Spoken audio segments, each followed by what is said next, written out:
right, the champs are back, alive and well for all to see. Steady striving to be better, it's Kaizen tenacity. Daily grinding, steady flying, that black flag mentality. Then again, what you expect in front of boys is from the G. Walk his path, built to last, it's our proven tendency that we always want to follow with sincere integrity. Daily implementing, practicing our PRIDE.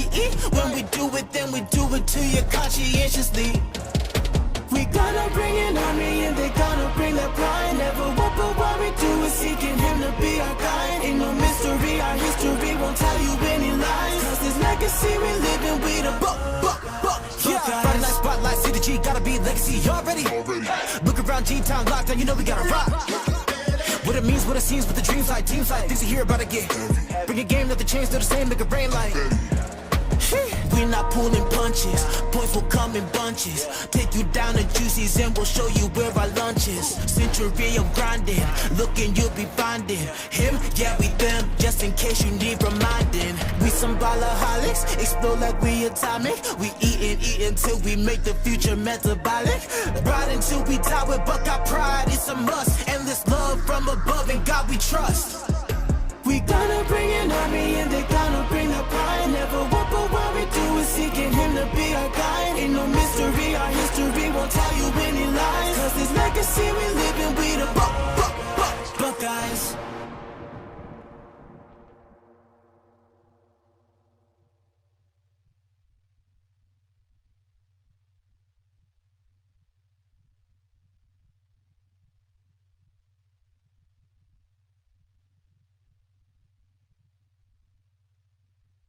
I remember how to do this because we could pause it accidentally if we adjust our headphones. Yeah. So, is that on and live right now? Give me a beat!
Two-time Hall of Fame inductees, Brent Godarzi and Marty Young.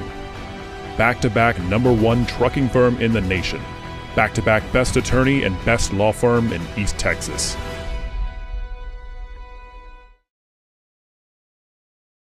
It's fully loaded, great gas mileage, 30,000-mile warranty. I like it. What else do you have? Here's one. It's fully loaded, great gas mileage, 30,000-mile warranty. Looks like the same car. Exactly the same. But this one's $120 less per month. What's the catch? No catch if you use Credit Union of Texas. Let me show you. With the Credit Union of Texas Flex Auto Loan, you get the car of your dreams. Lower payments, no hassle. Get started now at cutx.org. Crowley Funeral Home has been serving families in Gilmer since 1883. Funeral director and Gilmer High School graduate Troy Murray leads the professional staff at Crowley Funeral Home and is committed to providing dignified, respectful, and compassionate assistance to every family in their time of need. Crowley Funeral Home feels strongly about maintaining high standards of excellent service while still keeping prices affordable. At Crowley Funeral Home, we treat your family as our own. There's something special about a local hometown bank. The pace is a little slower, the smile's a little brighter, and the relationship is, well, personal. Visit us in Gilmer or our new bank in Longview on the corner of 1844 and Judson Road. For over 120 years, Gilmer National Bank has been building relationships, one customer at a time. Come see us for all your personal, commercial, and agricultural needs, because we want to hear you say, Gilmer National Bank. That's my bank. Equal Housing Lender, member FDIC. At Farmers Insurance, we've seen almost everything, so we know how to cover almost anything, even a rock and wreck.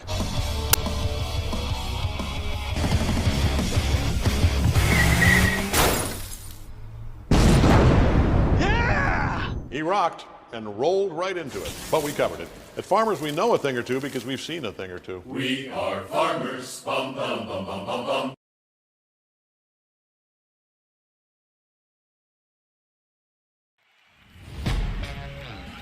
Good evening, ladies and gentlemen. Welcome to Jeff Traylor Stadium and the opening game of the 2023 season. I'm Todd Robinson, joined tonight by the voice of the Buckeyes, Mr. Jeff Rash. And Jeff, we have got the game of the week to kick things off. We do not wait to get it cranked up. Here in the dog days of summer, the Buckeyes are squaring off against probably one of the top 2 to 3 teams in the state. Number 13, Jeremiah Noble, and number 11, Caden Tennyson at the quarterback position that are all juniors. They've really had to step up the last 2 weeks against outstanding competition, probably as good as they're going to see into December, into the playoffs, and managed to win last week. Now they're getting to Eric back. Hand off to Henderson, left side, got some room in the end zone. 2 plays, and the Buckeyes score. Well, you got to right now be thinking that the guys in white are rolling their eyes and saying, oh my gosh, deja vu, here we go. Up the middle, got a gas, touchdown. Touchdown, Buckeyes. They answer back. How about that? While you still trying, I'm still shining, it's real blinding. And I'm getting attitude, talking top 2, I'm not a 2. You let the pressure bother you, and I do what I gotta do. Let's go home. Hand off, right side. Look at this big gap, and he's going to score. Untouched, Will Henderson. Finding gaps, finding safety. Buckeyes doing a great job of blocking downfield. And now we can start and find the poetry. Dropping back inside to number 3 to Eric Tate. Down to the 5, first and goal from the 5. The coldest of teams, they know we pray, don't try this. They know in between, we go for these dreams in silence. Hard work, don't mistake it for magic. We been shooting in the gym, this is target and practice, yeah. And I'm just getting started, getting feet wet. It's all in repetition, ain't a secret. All facts, up black dress code. Pay me my respect. That was a keeper, and they just slammed him to the turf. The right side gets a good block. Headed to the end zone, scores. Dropping back, launching one. Wide open, touchdown. That's number 13, Jeremiah Noble. Perfectly thrown ball. Yeah. If he throws that fast to Eric, they're going to dump it to Henderson. Out of the backfield, everybody picks up their blocks. And over the middle, and no flags. Touchdown Buckeyes. And now it's a tie game again. But here's the situation. We talked about this earlier. You got 6 minutes and 20 seconds left. And he launches one downfield wide open. That's Eric Tate. And to Eric Tate wisely, he cuts upfield and finds his 5 yards plus. Battles his way all the way down to the 1. He is a stud. That's a great run right there. Only the Buckeyes can do with that kind of weapons on offense, and it comes down to this. Well executed job, right. Let's say that. This is for the win with 0 seconds left, or we go to overtime. Even closer. 25 yards, not 30. Kick is up. And it's good again. Buckeyes win. 0 seconds on the clock. Buckeyes take the win. And Mom, I'm sorry you weren't here to see it. All of you Buckeye fans that leave, never, ever leave a Buckeye game, even if they're down. This was the best comeback I have seen in years. What a game. What a game.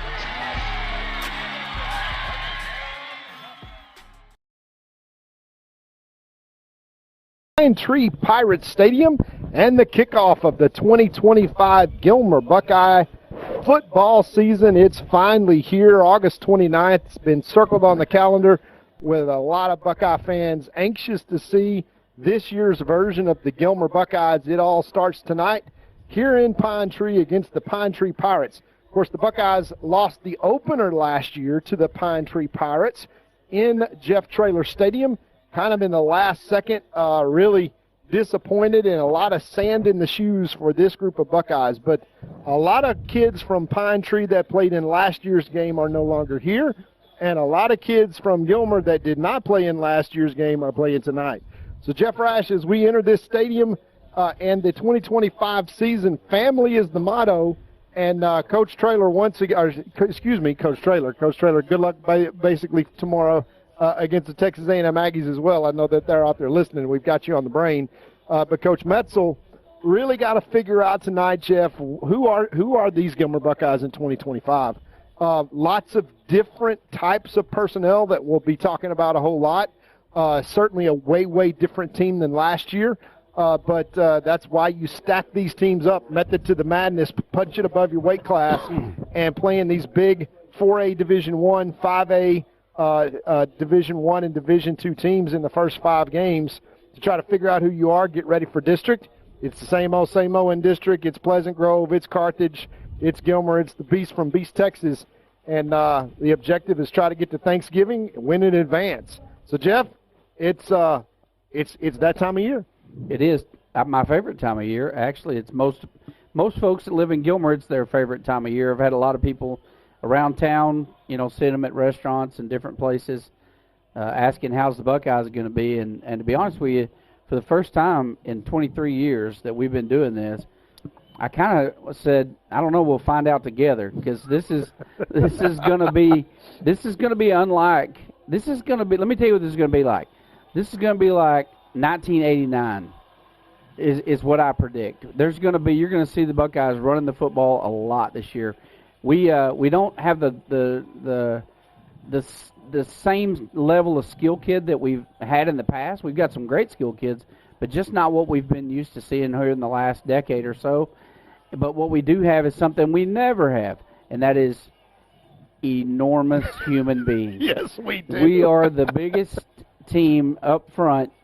We talk about that 1,200 pounds of humanity on our defensive line, but we are enormous up front. We're probably the biggest team in 4A, and that is something we have never said before, never been able to say. Not in the last 2.5 decades anyway. No, not since we've been doing this. We're always the small, scrappy guys with good skills and can throw the ball and that kind of thing. And, this year our quarterback's 5'6".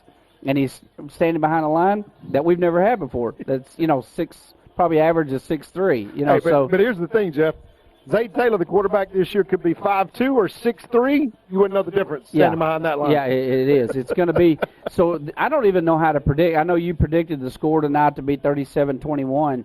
I don't even know how to predict the score, because I'm going to have to watch a few games with these guys and really see, how we match up against these other teams, based on – something that I, quite frankly, haven't seen since the 90s, and since we went to the spread offense in 2001. So it's going to be very interesting to see that our coaching staff using the strength that they have. So there's been a little bit of a shift in the way that you play call and the way that you have seen Buckeyes. I can tell you that because we'll be running probably more than normal, you're going to see the play clock moving constantly. So some of these games we've been used to in the past 3.5 hours, probably not going to happen. Now, if you are in the line at Whataburger at 10:15 on most Buckeye games this year, you're probably late. Yeah, you need to get there about 9:45 because if you want to beat the crowd. It's going to be a while. We talk about control the trenches. Of course, the Buckeye defensive line is ranked number 1 in the state in all of 4A, Division I and Division II. That all starts up front with basically Tyler Hagler, who is the 2-time All-State performer, is the newcomer of the year on the 2023 state championship team. He and Devion King were the youngsters there with Trey Lee. You remember it was those freshmen that made those plays back against Carthage that caused that fumble to have Gilmer win in the overtime period. Well, now all those guys are seniors. Yeah, So, and isn't that crazy how fast it goes? It doesn't and then, of take course, long. everybody in town's talking about Ishmael and the size of this guy. I mean, he's almost 6'7", 360 pounds, has been clocked at a 4.940. I mean, an athlete that can bounce a soccer ball, all his legs and feet and ankles and for 2 or 3 minutes, can slam dunk a basketball. I mean, this kid is an absolute beast, and everybody wants to see him. And here's what's crazy. He's got 35 college offers? 52. From 52. 52 college offers, and I'm talking about from Alabama, Tennessee, Texas, A&M, all the big ones, and we're about to watch him play his first down of varsity football. That's the most ridiculous thing I've ever heard. Nobody would even believe that, but it's the truth. He came in last year and had to go to JV because UIL wouldn't let him play at the varsity level, and so he played JV and learned the game of football last year. And English. And a new English culture. and all that stuff. And now he's playing his first down football with 52 teams chasing after him. We're going to take a break, commercial break. We'll be right back after the national anthem. Two-time Hall of Fame inductees, Brent Godarzi and Marty Young. Back-to-back #1 trucking firm in the nation. Back-to-back best attorney and best law firm in East Texas. Nearly 150 years, Crowley Funeral Home offered the highest quality in funeral services to the families of Upshur County for a fair and reasonable price. Led by Gilmer graduate Troy Murray, our staff stands ready at all times to tenderly guide family in their time of need in all aspects of funeral planning, such as pre-need and need, and all types of services from cremation and memorial services to traditional funerals, with attention to every detail. At Crowley Funeral Home, we've been treating families as our own since 1883.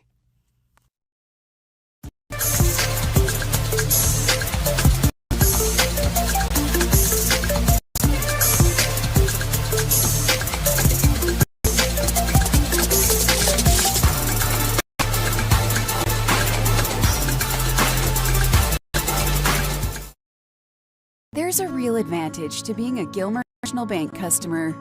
From the low fees on commercial loans and the hassle-free process and ease of local decisions. If you appreciate personal service and great savings rates, no matter what your age, come see us today in Gilmer or Longview, where the pace is a little slower and the smiles a little brighter. Because we want to hear you say, Gilmer National Bank. That's my bank.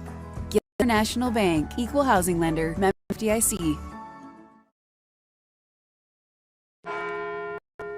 At Farmers Insurance, we've seen almost everything, so we know how to cover almost anything, even a rock and wreck.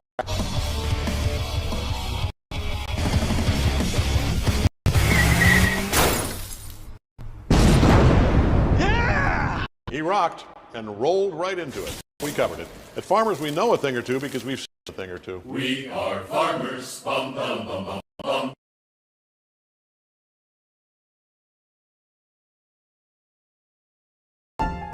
And we're back to Pine Tree Pirates Stadium as the captains get ready to come on the field to determine who will win the opening toss.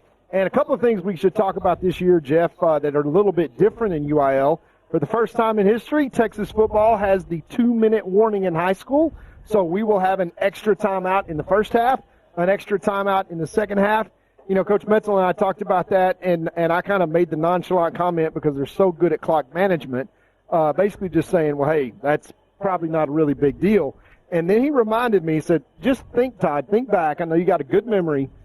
Think back to, for example, the Carthage game if we had an extra timeout. Think about the state championship game if we had and I went, oh, my gosh. Well, maybe we are going to have an impact. But that goes for the other team as well. Exactly. Yeah. So one extra opportunity to stop the clock, but also one extra opportunity to potentially either make a play or make a mistake. So just another wrinkle in there to make everything more interesting as we've had the coin toss tonight with the captains on the field. Looks like the Buckeyes have won the toss and elected to receive. And so you will see the strategy, Jeff, for the first time tonight. The Buckeyes want to get the ball, keep the ball, and pound the ball. And that's, I think, what you're going to see tonight from the opening kickoff. Buckeyes will be heading, that is north, basically towards Gilmer, on their all-white Nike uniforms with the black helmets. And I got to tell you, if you want to take a bunch of huge humans and make them look bigger, put them in all white. Yeah.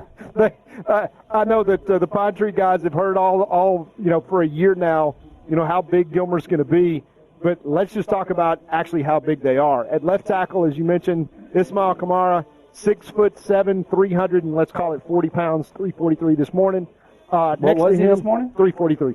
Man, he's lost a lot of weight since he's been trimming up. Trimmed up. And he was like 380 when he got here, 370, right? Well, he was about 280, and then he grew to about 370 as he started putting on muscle. Yeah. But the impressive part is when you take your bench from about 220 to 480. Yeah. And take your squat from 325 to 800.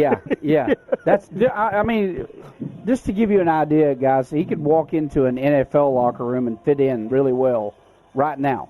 And he's not played his first down of varsity football. That's going to change in about 18 seconds. Yeah, it really is. And that's going to be a historic moment. I want everybody to make sure you dial. If you're watching, look for number 72 at that left tackle position here in just a few minutes. Right next to him, Tyler Hagler playing left guard. Yeah. And as Coach Metzel said during the coaching show, during the coaching luncheon the other day, somebody asked him, hey, is the offensive philosophy going to change? And he said, no, the offense doesn't change. But the philosophy is simple. We're going to run right there. Stop us. Yeah. And good luck with that. Yeah. So as we get ready to kick things off to the play-by-play, the voice of the Buckeyes, Mr. Jeff Rash, we kick off family the 2025 Gilmer Buckeye season. And away we go, Mr. Rash.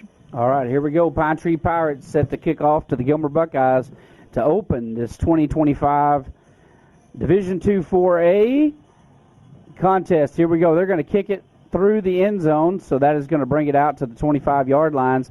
And, folks, I want you to turn your attention as our cameraman zooms in. Number 72 making his way out here on the field. You can see him right there. This is a guy that's got, in case you joined us late, 52 college offers from some of the biggest schools in the country. And that's just a start. There'll be more. And he's about to play his very first down of offense on varsity. That is something that's what they make movies about. I've never even heard of that. It's crazy. But you're watching his very first down. It's got to make you feel better if you're Tavion Horn back there making your first varsity start as the running back. Yeah, how'd you like to be Zaid and know you get to run behind that? And look at this wide open lane he's got left side, 10 yards, 15 yards, and a first down all the way out to the 40-yard line. Yeah, and that's exactly what the Buckeyes are going to do is pound the ball, and they're going to run it there to that left side behind Big Hagler and Big Kamara and basically dare people to stop them. Well, the biggest problem is they can't even see behind those big old guys. I mean, got two high snaps in a row, throwing off the rhythm a little bit. But, again, Zaid breaks one to the left, scampers to the left side, falls down just shy of the other 40-yard line. That is an 18-yard gain. Nice run there by Zaid. Got two high snaps. We got a little jitters down there. Got to pull those snaps down a little bit and give him a chance to get the ball. That's pretty dangerous. 1st and 10, ball's on the 43. Handoff up the middle. Number 6 scampers straight ahead down to the 25-yard line. Big first down and another 15-yard gain. We've had a 15, an 18, and a 15-yard gain. And guess what? On the left side. Welcome to Buckeye Football 2025, Jeff. This is exactly what they wanted to do, find their identity. Now, you talked about skill positions. Some pretty good ones right there. There's almost 700 pounds on the left side of that center right there. Yeah, let's run behind them. Yeah, that's a lot of men right there. Dropping back to pass, set up a screen, and it's going to fall incomplete, almost intercepted. It's going to bring up a second down. Yeah, and you notice it's, we're a little bit left-handed, but we're going to be until we force the defense to do something different.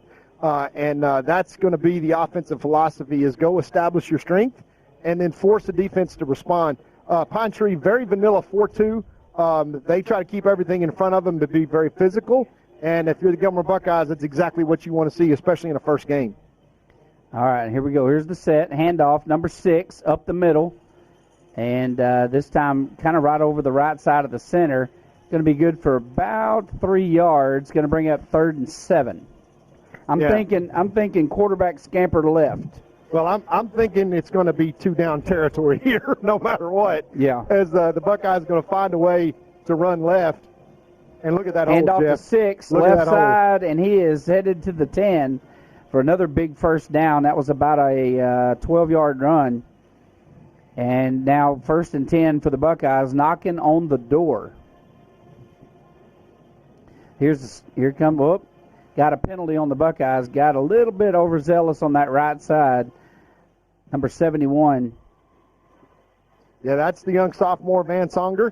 Yeah, he just moved in not long ago, right? Yeah, he did. And that's a big sophomore. A big sophomore. He's about 6'4", 285, and he doesn't even have hair on his legs. He is a youngster and excited to be here. He's a very good technical player. Started for Lindale last year as a freshman, and we are glad we got 3 years on his contract. Yeah. We're going to look for some exciting things for next year to have 2 of the best tackles in high school football in the country. It's a nice problem to have. All right, Buckeyes, it's repeat first downs, 1st and 15, another high snap. Number 6 gets his legs cut out from under him after a gain of about 2. Going to bring up 2nd and 13. 2nd and goal. 2nd and goal from the 13. I didn't know. Yeah, I guess he did get inside the 10 when we had that penalty, Jeff. Yeah. I'm doing the math in my head. So the Buckeyes going to be forced here to try to get a big run as they just pounded the ball right down the field. Another high snap. Zaid rolling to his left side, got room to run, and runs out of bounds at the 6-yard line. Nice gain there. 3rd and goal from the 6. Yeah, so now is where you really got to move some folks. So yeah, and strength is. I'm sorry, Ty. Go ahead. If the strength is run the ball and run the ball on the left side, well, here comes the money down right now. Zaid's had to learn to slide and run out of bounds. He doesn't like that. He doesn't do it by instinct. He would much rather lower his head, but he's a quarterback now and he can't do that. He can't do it. Yeah, they're like, no, we're going to need you, so don't do that, please. And we got another jump on the Buckeyes. Looks like illegal procedure again on the right side. And that is going to back them up another 5 yards. Flawless first few downs, and now we've had 2 penalties totaling 10 yards inside the 10-yard line. Yeah, that was the right guard. I'm not sure who that is. I think maybe Bird Justice is down there on the right-hand side getting a start tonight. Also over 300 pounds at right guard. Yeah, Justice Bird down there, number 70. And the Buckeyes 3rd down and 10. So we got to get 10 yards and 2 downs as the Buckeyes probably going to, try to pound it here. All right. Zaid in the background. Big hole up the middle to the left. Touchdown, Buckeyes. What a fantastic First job. one of the year. Zaid Taylor straight down the field. You notice, Jeff, in that drive, and Joe Dodd will give us the stats here in a second, 1 pass incomplete. And let's see, 9 runs over the left side, I think, as I counted. And we went 25 yards and took 3.5 minutes off the clock and start the game 7-0. And that's exactly what Coach Metzel wanted to do. There's your game plan for the 2025 Buckeyes on display right out of the gate. That's exactly right. 75 yards, 3.5 minutes. And could have done without the penalties, but, it's first game. They always have a lot of those, illegal procedure type penalties. Kick is up and just over the uprights. It will be no good. And so that is going to leave the Buckeyes at 6 and Pirates at 0 with 9:38 left to play in the first quarter. We'll be right back after these messages. Since 1900, our customers have relied on and placed their trust in First National Bank of East Texas. Today, we remain committed to earning that trust and serving the needs of families and businesses throughout East Texas. Because time never stands still, you can depend on us to meet the changing needs of future generations for the next 125 years. You can bank on that. First National Bank of East Texas.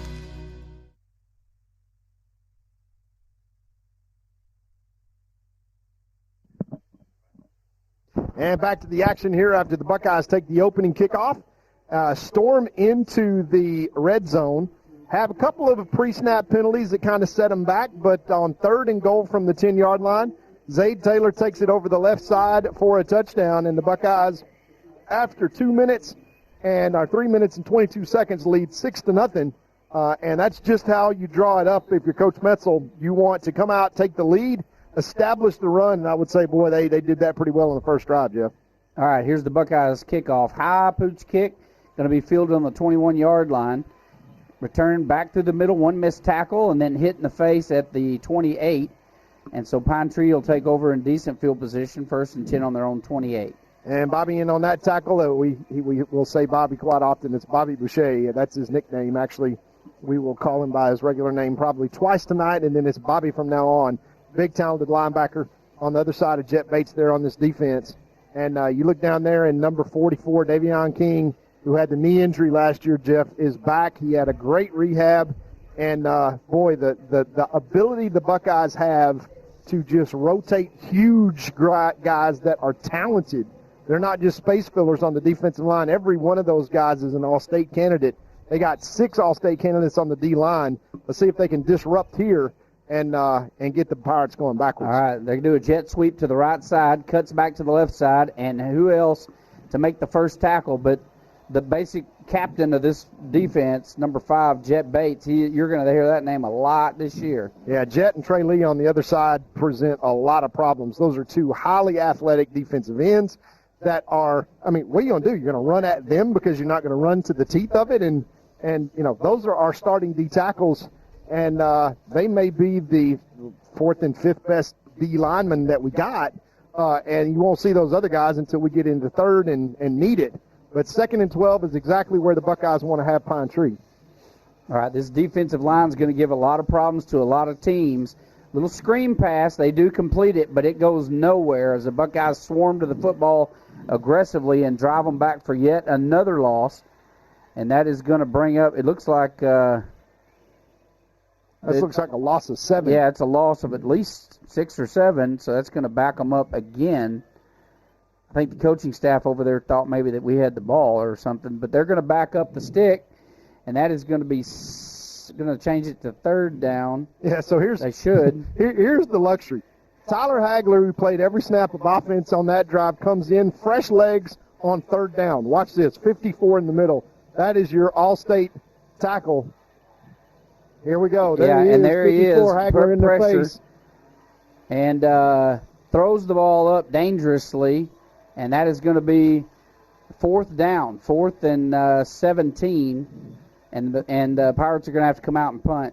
Remember last year, Pirates had a great year. In fact, Joe Dodd told me that was the first 10-win season they'd had in 48 years. Since 1976. And they were a really solid team last year. Buckeyes should have beat them in that game. We missed some field goals, as you said, in pregame, and had a bunch of penalties. And, well, the important part, and you see that here, Jeff, is Coach Metzel felt like they just really didn't spend enough time on special teams. Yeah. Here's the special teams play right here, and the Buckeyes have spent a lot of time executing on special teams, and it means field position. One of the things that they just wanted hit to a do Buckeye tonight, player, and Pirates recovered. So that just hit a Buckeye player in the back, and that is as good as a 1st down for the Pirates. They recovered it, and that is just good luck if you're a Pirate fan. Well, maybe I jinxed it because I was just talking about special teams. And that was one of those weird deals. Yeah, they're running downfields. Yeah, that's where you just got to get away from it. And so the Pirates catch the first early break because think about it, Jeff, that may have been the place right there where the Buckeyes had the ball. And here's your statement as Big 72 Kamara gets his shot at defensive tackle to come in on his first defensive snap. And there's a bunch of guys playing right guard for Pine Tree right now going, our father. Yeah, there's going to be a lot of our fathers tonight. All right, they're set up in the I formation. One receiver left, one right. Quarterback is under center for Pine Tree. Drops back, handoff to the tailback, straight up the middle. Pine Tree does a decent job of driving forward against that big defense from the Buckeyes, and that is going to be good for about 3 yards, maybe 4. Going to spot it with 4. First time into Buckeye territory, Jeff, for Pine Tree, and I think that's the first play that they've had for positive yards, if I'm not mistaken, as well, as that kind of gets them back into at least moving forward because they went backwards on the last drive, 3 and out. Buckeyes got them now 2nd and 8, just over midfield. And Kamara will stay in on defense. Again, fresh legs on defense, especially at that tackle position where they got all that depth. Control the line of scrimmage. That is the Buckeyes' game plan this year. All right, split backfield, 3 receivers, 2 right, 1 left. Quarterback takes it, drops back, pass wide open across the middle. He is headed to the house, and he will make it. They're going to give him the touchdown, and that was just a simple slant pass. And unfortunately, they are on the board with a chance to take the lead simply because of an errant punt, that hits the Buckeye player. That's why they say that's the way the ball bounces. Exactly. Well, Jeff, that is probably the Achilles heel, if you want to call it that, for this season, is where the Buckeyes have the least experience and the least talent is, giving up the big play on the passing down. But the Buckeyes have a chance to just control this game halfway through the first quarter, and one turnover and one play turn this into now that kick is up and it's good. So they take a 1-point lead, and Pine Tree survives the first half of the first quarter where really they got dominated if you look at the stats. But where it counts on the scoreboard, they're in this one, Jeff, 7-6. We'll see another special teams play. The Buckeyes got to execute and want to go on another one of those long drives and run the ball and take control of this game again. We'll be right back after these messages. When tragedy strikes, you want to be in a position where you're second-guessing your ability or the resolve to get you fairly compensated. When you hire Godarzi Young, you know you're hiring a law firm that has nationally ranked settlements and verdicts. We have over 2 decades of experience holding team lawyer companies accountable for their negligent action. Don't make the mistake of hiring anybody else. Hire the best. Hire Godarzi.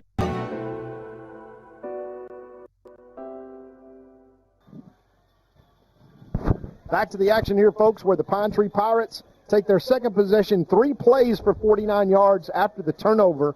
An errant bounce on a punt after the Buckeye defense forces what looked to be another 3 and out, and gave up the ball, and the turnover cost the Buckeyes a touchdown as they are now trailing 7-6.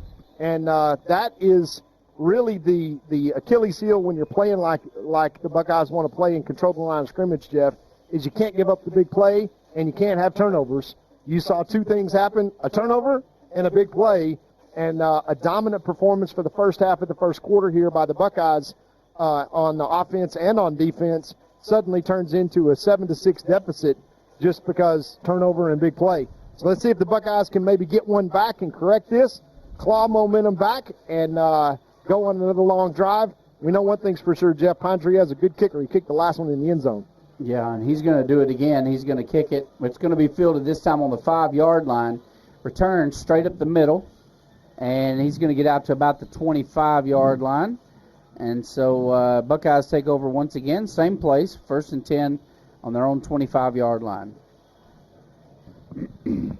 So, Jeff, the first drive that the Buckeyes had, 1 pass and went for 75 yards for a touchdown on about 8 plays. And they will re-kick this. I think somebody was offsides as the offense comes off the field. And the Buckeyes will say, yeah, let's go ahead and back them up 5 yards. Maybe we'll get better field position than the 25. And one of the things that, we've talked about it before that Coach Metzel was emphasizing with special teams that they wanted to do tonight is they want to win the field position battle, the hidden yardage, which occurs every time that you punt or you change possessions. This is one of those opportunities to win the hidden yardage. Giving up a turnover on a punt, that was 45 yards of hidden yardage that they gave up. So kind of behind the chains right now, and one of the emphasis points that they had. And again, turnovers, when you play control football, you shorten the game because you want to control the line of scrimmage. That means instead of playing, as we've seen the Buckeyes historically with their pants on fire and onside kicking and turnovers, etc., now those little things mean even more. And you see it right here as the Buckeyes choose to take the penalty and take their shot here to get better field position than 25. All right, Haynes and Garrett back deep for the Buckeyes. They're going to kick a high, shorter kick. Fielded on the 15-yard line, and that is Haynes. Down the left sideline, got a blocker, but forced out of bounds at the 39.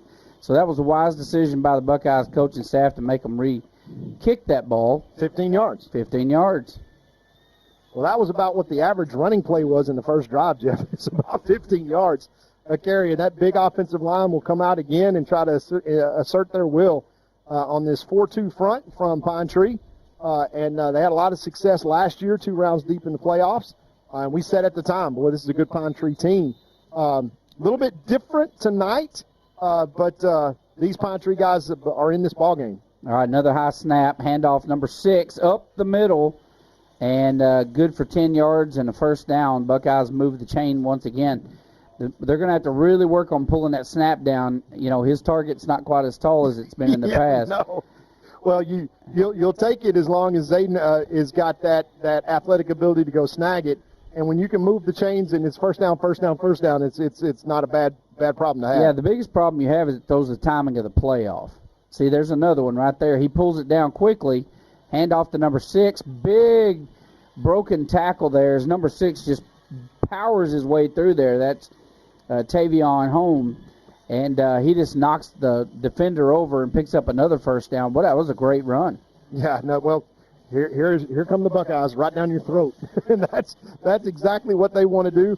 Right now you notice that Coach Traylor is, Coach Metzel controlling the tempo by using the play clock. But now in the pistol formation, let's see if the Buckeyes continue to try to run the ball here. Yeah, we're going to have to pull those snaps down. If we one's going to fly over his head if we don't watch it. All right. Going wide open in the end zone. Touchdown in the air. And that pass is complete to number 12, Trace Haynes.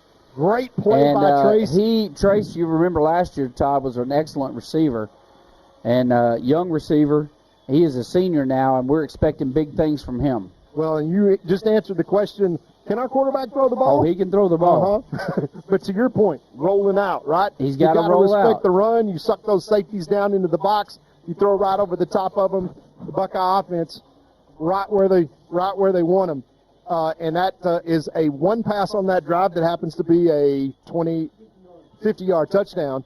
And the Buckeyes, let's see if we've got the jitters out with our kicking game, Jeff, and we can actually execute an extra point here.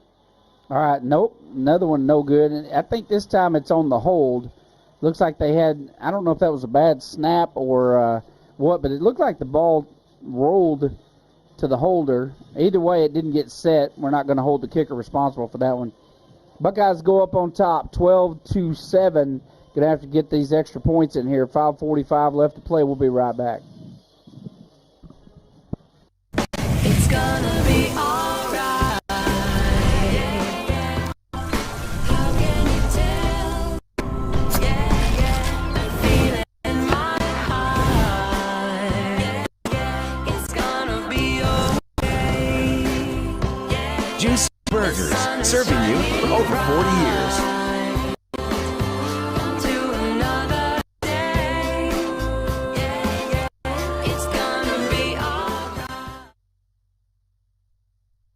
Back to the action here as the Buckeyes take 4 plays and 61 yards and go right back on top, 12-7. Once again, mixed extra point. We're just discussing that I think going for 2 is in our future, Jeff, for the next score. But for the Buckeyes, gaining the momentum back, and you can see the strength of the running game. And you answered the question, can the Buckeyes throw the ball? Yes, they can, as a 50-yard touchdown pass from Taylor to Haynes. We're averaging 12 yards a carry, so you might as well go for 2 every time with those kind of stats. High pooch kick, left side, fielded on the 25-yard line. And he's got a little bit of a lane. Luckily, got an arm tackle in there as he passes the 35 to the 36. So Pine Tree again takes over a good field position, 1st and 10 on the 36. Now, they found a little chink in the armor there with that little slant pass a while ago in the secondary. So look for them to try to exploit that as much as possible. Oh, absolutely, Jeff. The Pine Tree is fixing to turn on the passing game, so to speak. I see that coming all the time. The big 34, Ryan Byrne, that's Bobby. So when Ryan, I appreciate the fact, Mr. and Mrs. Byrne, that you named your son Ryan, but the Buckeyes have named him Bobby Boucher, and Bobby is what he's going to go by from now on. I'm calling him Ryan. I'm not having parents coming after me. You can fight that battle. Dropping back, looking to pass, down the sideline, and that was excellent coverage there down the right side by, who is that, number 9. That was number 9. That's Devin Fort. Yeah. Returning corner, playing man-to-man coverage back there, and when you can control line of scrimmage, that's exactly what you want to do, right? You want to let those linebackers run free. Now you see big number 0, Trey Lee, move back to the linebacker position when Bobby is in there at tackle, and you got Davion King and Burns in there at tackle. Those are two really good ones as a combination of about 5 of them that the Buckeyes have on the defensive line. Once again, number 1 ranked defensive line in the state of Texas in 4A. 2 receivers left, 1 to the right. Here's the snap, dropping back, looking to pass again. Rolling to his left side, lots of time, throws across the middle, and good defense by the Buckeyes. He throws into triple coverage, and the Buckeyes bat it down again. Devin Fort there, along with Solomon Jackson Jones. Too. Jones was there, and Solly was in the back. Yeah, Solly's a corner right there that thought, I had that picked. And that is 3rd and 10 with the clock stopped. Not a bad place for the Buckeyes to be, but Jeff, here is what we talked about before, being susceptible to the big play. This is where you got to get pressure on the quarterback and get your man. And let's just give Pine Tree just a couple of seconds back there and not let receivers run free down the field. They got to take it all the way out to the 47-yard line for a first down. All right, quarterback drops back once again this time. He's under heavy pressure, dumps one out, and great defense, but it is caught. I believe that was number 27 on the defense for the Buckeyes. That was they pick up a first down. Pinky.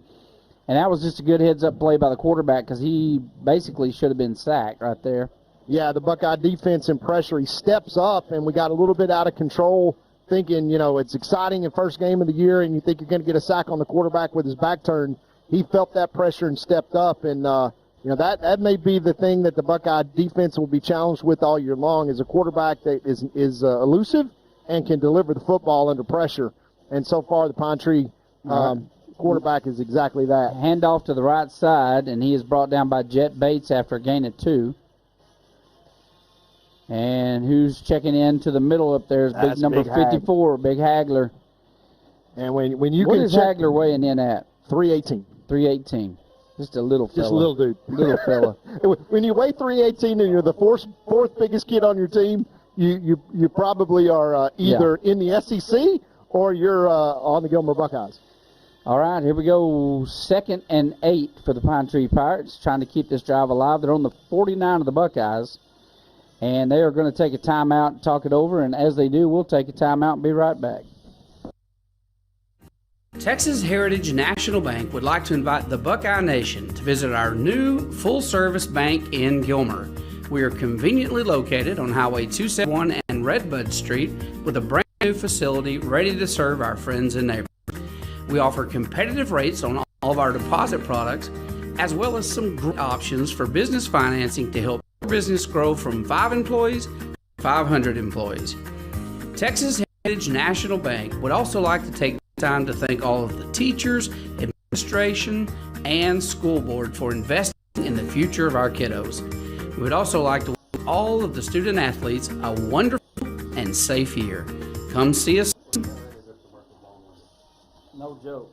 Back to the action here as the Gilmer Buckeyes with 4:11 left in the first quarter lead 12-7. So no lack of offense so far early in this game, but 2nd and long for Pine Tree now after they come off the timeout. And let's see what they do here in a straight eye. This is a running formation, Jeff, but let's see if they try to fake it here and go over the top. Yeah, back to 1988, I formation, heavy pressure on the backside, and he finds a man open on a post route, and he's going to get all the way down to the 20-yard line. This young man can sling the ball around the yard. Yeah, that's the exact same play, Jeff, that they scored on before, and just a regular post route where we're playing man-to-man coverage and we're not close. And when you leave a guy 15 yards open like that, all the pressure in the world doesn't help. He just steps up and kind of slings it out there into open space. And we gotta tighten up if we're going to play man-to-man coverage. Knocking on the door of the red zone now. Pine Tree with 3:43 left in the first quarter, trying to answer, trailing 12-7 here early in this game. All right, quarterback goes under center. Again, the I formation. Handoff this time up the middle. And he does a good job following his blockers and picks up about 3 yards on the carry. It's going to bring 7 and 6. And the ball is going to be spotted right at the 16-yard line. Back in comes Mr. Davion King getting his snaps in. And there's your 2 All-State defensive tackles. And they're the third and fourth biggest dudes on your team, Jeff. That's Hagler and Davion King. And it's just a luxury when you can control the middle. But if you can do that, you got to be able to protect on the backside, and so the secondary is going to get tested. Split backfield. Quarterback fakes the handoff, rolls to his right side, rolls back to his left side, has room to run if he chooses. He's going to dump it, and that's going to fall incomplete. Number 9 on the coverage, Fort. And I tell you, Jeff, if the quarterback wanted to duck his head and run, he probably had 15 yards there. He chose to throw it, and that puts the Pine Tree Pirates in. Of course, they're in field goal range now, but the Buckeyes come back to add a little beef to the equation. Ismail Kamara comes in alongside, and there's 2 juniors down there, by the way, 44 Davion King and 72 Ismail Kamara. Those 2 guys together, Jeff, are right at 750 pounds. Yeah. And that can't be understated. And they're not 700 pounds of just big guy. They're not athletes. just taking up space. They are athletes. They are strong. When you squat 800 pounds and you're coming at somebody, I'm telling you, they feel it. Quarterback rolling back. Ishmael puts heavy pressure on him, and we may get a flag on that. If we were looking back, if that is a flag, that's probably on the offense he for just dragging threw him his down. hat. That means he stepped out of bounds. Yeah. Yeah, so he goes out of bounds, and you saw the pressure that Ishmael put on him. He took that right guard, Jeff, and just literally put him in the quarterback's lap 10 yards later. And a lot of people, i.e. The University of Georgia, who has offered him on 2 different places. You can play guard, you can play tackle, or you can play on the D-line. We're okay with either one. Yeah. I'm not sure he couldn't play quarterback. This kid's such an athlete. Left-footed kicker, and he puts it right down the middle of the uprights. That is going to give them 3. So Pirates fighting their way in this game. Buckeyes 12, Pirates 10. We'll be right back. La Finca Mexican restaurant is my favorite restaurant in the world. An East Texas favorite for over 37 years. Everyone with any taste agrees La Finca has the best Mexican food in Texas. But I want to share some of my personal favorites with you that maybe you haven't tried yet. Dina and I both love the ribeye steaks at La Finca. Ribeye steak and a baked potato, you can't go wrong. And if you happen to be a hamburger connoisseur, La Finca has one of the biggest and best hamburgers in town. Absolutely fantastic. And finally, never, and I mean never, leave La Finca without having a slice of Olga's homemade carrot cake or tres leche cake. Trust me, it'll change your life forever. La Finca, supporting the Gilmer Buckeyes for over 37 years. Back to the action here after a field goal from the Pine Tree Pirates pulls them to within 2 points. 2:34 still remaining in the first quarter. Lots of football left to play, and the Buckeyes special teams back on the field. It has played a role so far as a punt bounced into the back of a Buckeye a couple of drives ago and allowed the Pine Tree Pirates to score their first touchdown pass early on in this game, where the Buckeyes really had control of things after a 3-and-out. And Pine Tree having success in the air. They've only got 2 first downs, Jeff. That ought to tell you something. All right. Here is the kickoff, and it is going to be fielded on about the 7-yard line. And that, once again, Haynes, and does a complete somersault. I mean, he gets drilled and does a complete flip in the air. And holds on to the ball, to his credit. But Buckeyes not going to have the same great field position they had in the earlier drive, but still in decent field position, 1st and 10 from about the 25-yard line. Well, 14 minutes and 30 seconds to the end of the first half, Jeff. I think the Buckeye offense would love to have a 14-minute and 30-second offensive drive, but I don't think they're going to do it making 10 yards a run as they are now. All right, there it is, over the top, and he falls on it on the 3-yard line. That's what I've been dreading and knowing it's coming. Because all those snaps, almost every snap has been high, and that one was just over his head by a foot, and Buckeyes lose big-time yardage. That's a 15-yard loss right there with the snap. So they have just got to get that snap down, because now our quarterback's standing 3 yards deep in his own end zone. So here's the snap. Handoff up the middle. Number 6, untouched for 10 yards. And doesn't even get close to a first down after about a 12-yard gain. But he does get us out of the end zone. Well, it gets us in striking distance when you say it's less than 3rd and less than 20. And, yeah. And, for the Buckeyes kicking game, we have been so spoiled with having Braden Pate for the last 3 years, Jeff, punting and field goal kicking, and we don't have Braden Pate anymore. 3rd and 19. Good snap that time. Rolling to his right side, looking to pass. Zade's looking downfield and has to throw it away. Buckeyes going to have to punt. 3rd and 19 turns into 4th and 19. And first time tonight we're going to see our a punt team. Yeah, and self-inflicted wounds, the turnover, and then the snap over the head, which really kind of killed instantly the momentum of that drive when you're playing control football where you don't want to be as behind the chains, and the Buckeyes on that drive were all the way behind the chains. Well, and think about it. This is like deja vu. We beat the pants off of Pine Tree last year in that first game statistically. Yeah, they just but hung this around. is the kind of thing that caused us to lose. So first game jitters, it happens. Guys are nervous. It's early in the season. They'll get all this stuff ironed out. They always do. So they are backing the football up another 5 yards. That was an illegal substitution. That brings this into 4th and forever. And so our punter is going to, they're being generous standing at our 45-yard line. I'm not sure that we're going to get it that far. Hopefully we can get one of these rollers.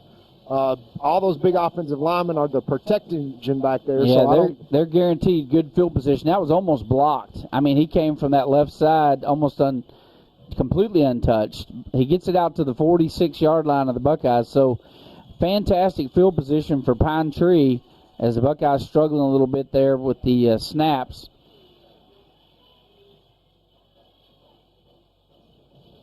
Yeah, and Jeff, that's first game, right? First game, first half. You kind of expect to see some of that. But I think you start to also see the identity of the Buckeyes. They want to pound the football, control the clock, run the football, but you also see in very, vivid color right in front of you, what is the, risk of playing football that way. We got to avoid the big plays. You got to avoid the turnovers, and it's been those that have kept the Pine Tree Pirates in this game, and great starting field position from the Buckeye 46. All right, quarterback dropping back, looking downfield. Launches one down the sideline. Got a man, and great defense. I mean, coming out of nowhere, number 3, that is Smith, Drake Smith. Yeah, we thought he was going to catch that. And the receiver double moved him, was behind him, and that is what Pine Tree is going to do. They're going to run that play action out of a straight eye and get back there and take their shot and kind of give this big defensive line a lot of bodies to wade through. And although they've gotten pressured, the quarterback, to your point, Jeff, has kept his eyes downfield. Well, this guy's got an arm. Yeah, and he's not afraid. If I had that much humanity coming at me, I'd be a little nervous, but he's very poised in the pocket. All right, quick pitch to the right side, cuts inside, misses, dodges one tackle, gets back to the line of scrimmage. They're staying alive in this game, and that little quarterback down there for Pine Tree is very impressive, but this is definitely not the Pine Tree so far that we saw last year. Yeah, not the same caliber athletes, and that's not to knock this year's team, Jeff, because last year they had some quality guys. Well, I predicted they'd go deep in the playoffs. Three rounds. They made it to the second round, got beat by the 3 points, I think, or 2. Got beat by 1 point in the third round. That's right. And that's unbelievable success. And that 4A Division I was a tough bracket last year. That's Kilgore. That is your big dog. So there was a good team last year. Yeah, Chapel Hill and Kilgore. Yeah. And that District of Doom that they have there with Van and all that group. All right, here's the snap again. Tries to set up a screen. Almost picked off. He just underthrew that one. Number 17, Jackson there. Solomon Jackson on the defense for the Buckeyes. Now we'll go nickel coverage, Jeff, expecting a pass. Well, it's 4th and 10. But they're in such good field position. Yeah, we'll bring the punt. Yeah, we're going to bring the punt. Excellent job by the Black Flag, Jeff. 0 yards in that drive. They stood up and stuffed them. They held up on the defensive side, and not only that, Jeff, but on the running game, they just kind of controlled the line of scrimmage and stuffed them. Bad snap, but he picks it up and gets off a nice high punt. Going to hit the ball on the 15. It's going to be fielded and brought back to the 20-yard line by Solomon Jackson. A smart play by Solly there is taking about a 12-yard advantage in the 3 yards, and that's the quarter, folks. The Buckeyes lead 12-10, but really it's been a story of the opportunistic Pine Tree Pirates who have taken advantage of a turnover, 2 big passing plays to stay in this game that is otherwise kind of dominated physically by the Buckeyes. Let's see if they can once again impose their will here on 80 yards of turf in front of them as we'll flip it around and come right back after these messages.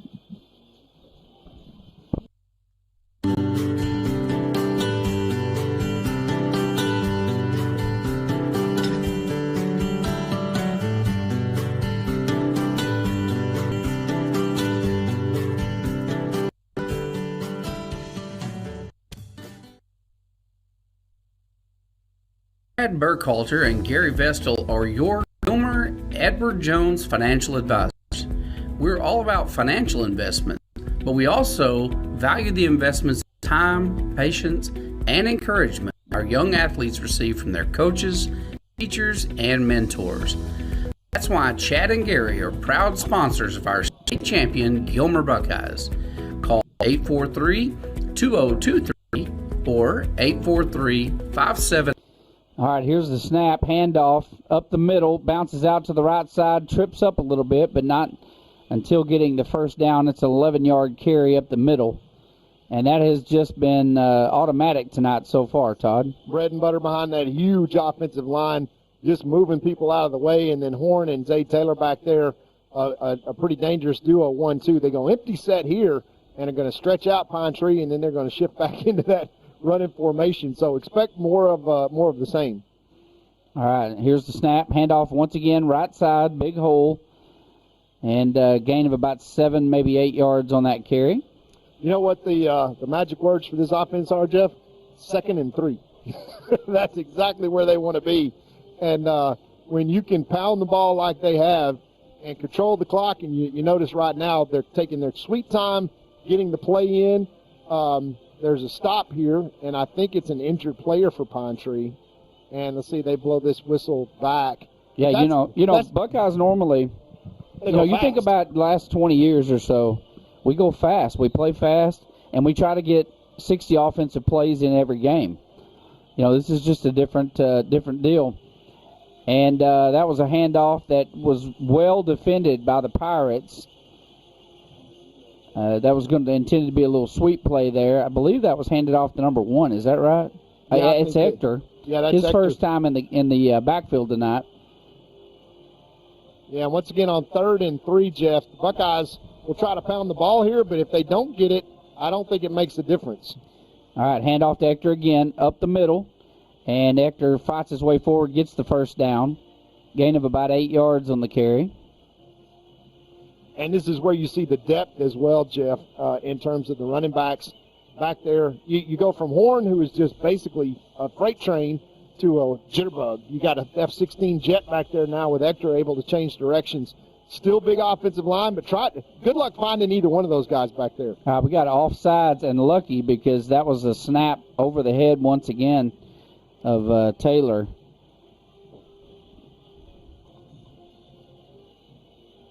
See what the call is. I think he just went ahead and snapped it fast because it was offsides.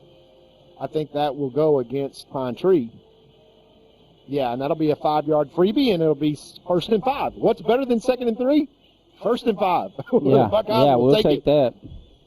I'm not sure it changes the play call, though, Jeff. 1st and 5 on the 50. 10:19 left to play in the second quarter. They're going to move it back to the 49. 2 receivers wide to the right, 1 to the left, 1 back in the backfield. It is Hector. High snap. Pulls it down. And we got another flag on the play. Yeah, the snap count went, but we didn't snap the ball. So we give it right back. So we go from 1st and 5 to back to 1st and 10. as we really got to get the snaps cleaned up, Jeff. That's one of the first things that we got to do is understand that we got to deliver the ball to the quarterback and start the offense all in sync. And you kind of expect that a little bit to, in the first game, some of those pre-snap penalties. But that's not something Coach Metzel wants to see, is a whole lot of pre-snap penalties, especially snaps over the head that take a good drive and turn it into an impossible mountain to climb. All right, motion out of the backfield.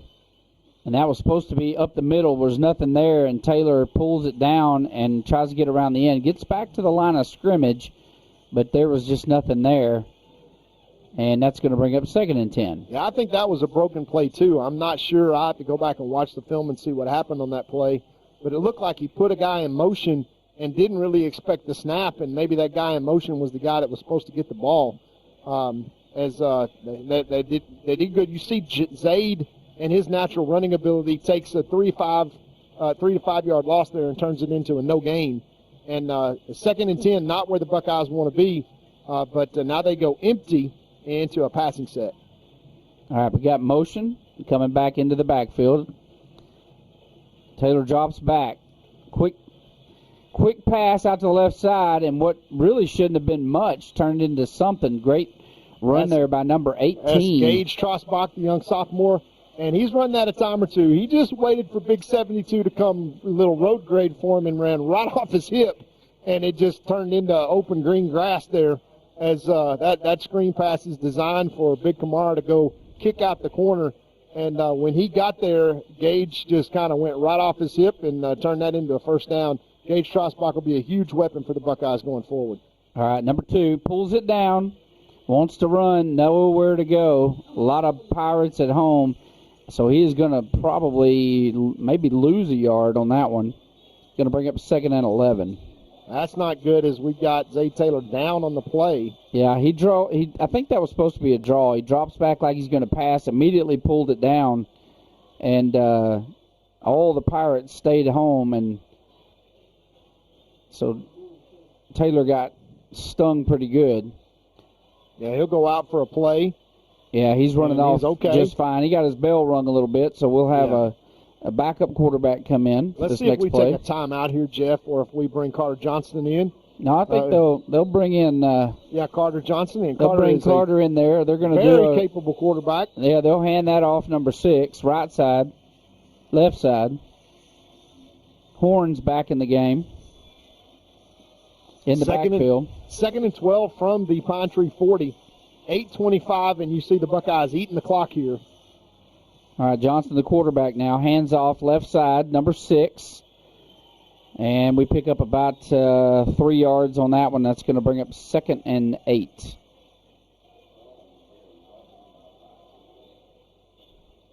Is that not 3rd and 8, Jeff?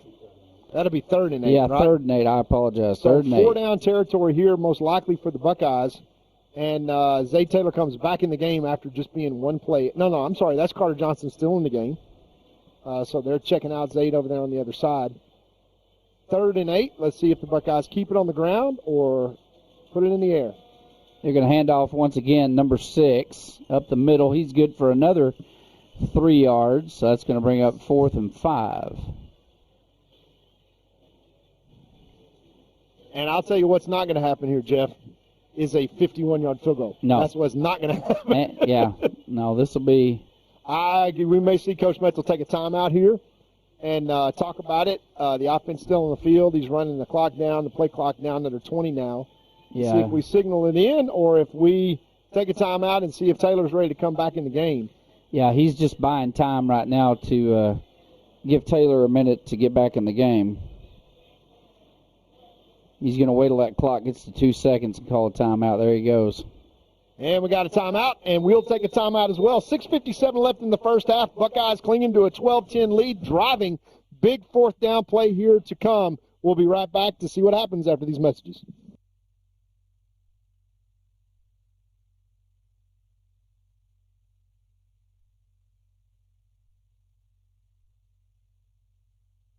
Back-to-back best attorney and best law firm in East Texas. For nearly 150 years, Crowley Funeral Home has offered the highest quality in funeral services to the families of Upshur County for a fair and reasonable price. Led by Gilmer graduate Troy Murray, our staff stands ready at all times to tenderly guide your family in their time of need in all aspects of funeral planning, such as pre-need and at-need, and all types of services from cremation and memorial services to traditional funerals, with attention to every detail. At Crowley Funeral Home, we've been treating families as our own since 1883. And back to the action here, Jeff. Can we call this the play of the game? 4th down and 5 for the Buckeyes from the Pine Tree 34. 6:57 left to play in the first quarter, in the first half. 12-10 Buckeyes lead. If they can convert here and go in and score and take this to potentially a 10-point lead if they go if they go for 2 and make it, versus Pine Tree getting a stop here and being able to go score themselves. Well, Taylor's back in the game. They're actually going to roll to the right and throw the ball, and I believe that hit the turf. I'm really surprised that we threw the football right there. I fully expected that to be a Taylor around the left side, but Buckeyes are going to turn it over on downs. It'll be 1st and 10 at their on 34-yard line. Yeah, and let's talk about this a little bit, Jeff, because Pine Tree is winning the battle of the big play. So they're not winning every snap for sure. The Buckeyes physically dominant pretty much throughout this game, but Pine Tree is continuing to go and win the big play, the ones that count, and that was the case there as they turned the Buckeyes over on downs, take over 1st and 10 from their own 34.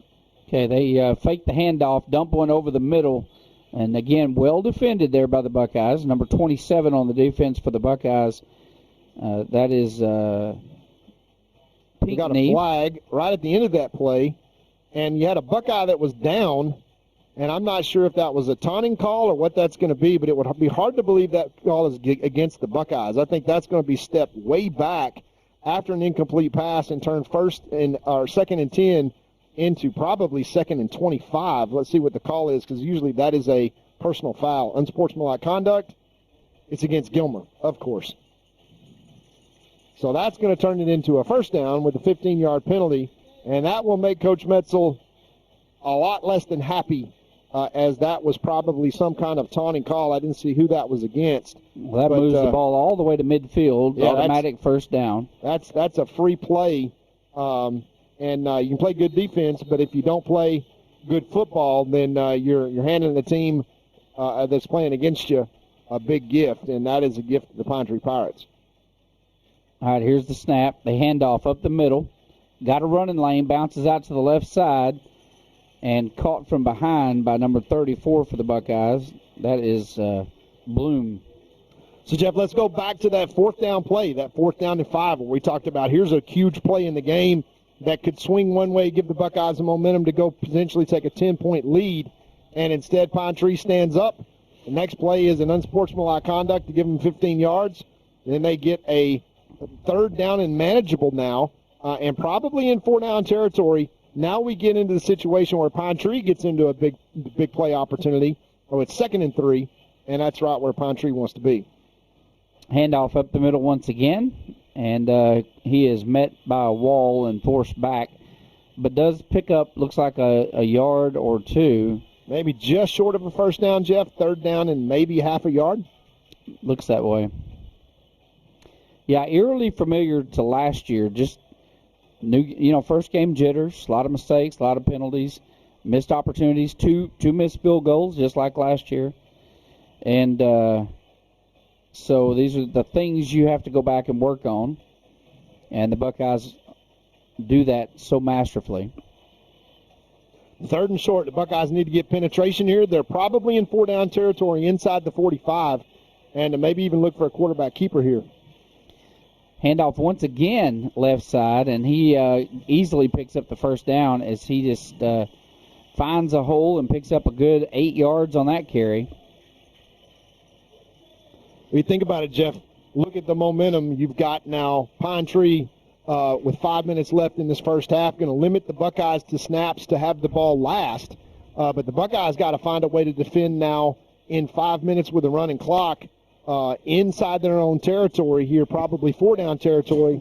Turnover would be great here, but the Buckeyes got to flex their muscles and control the line of scrimmage and get a stop right here and not be their own worst enemy.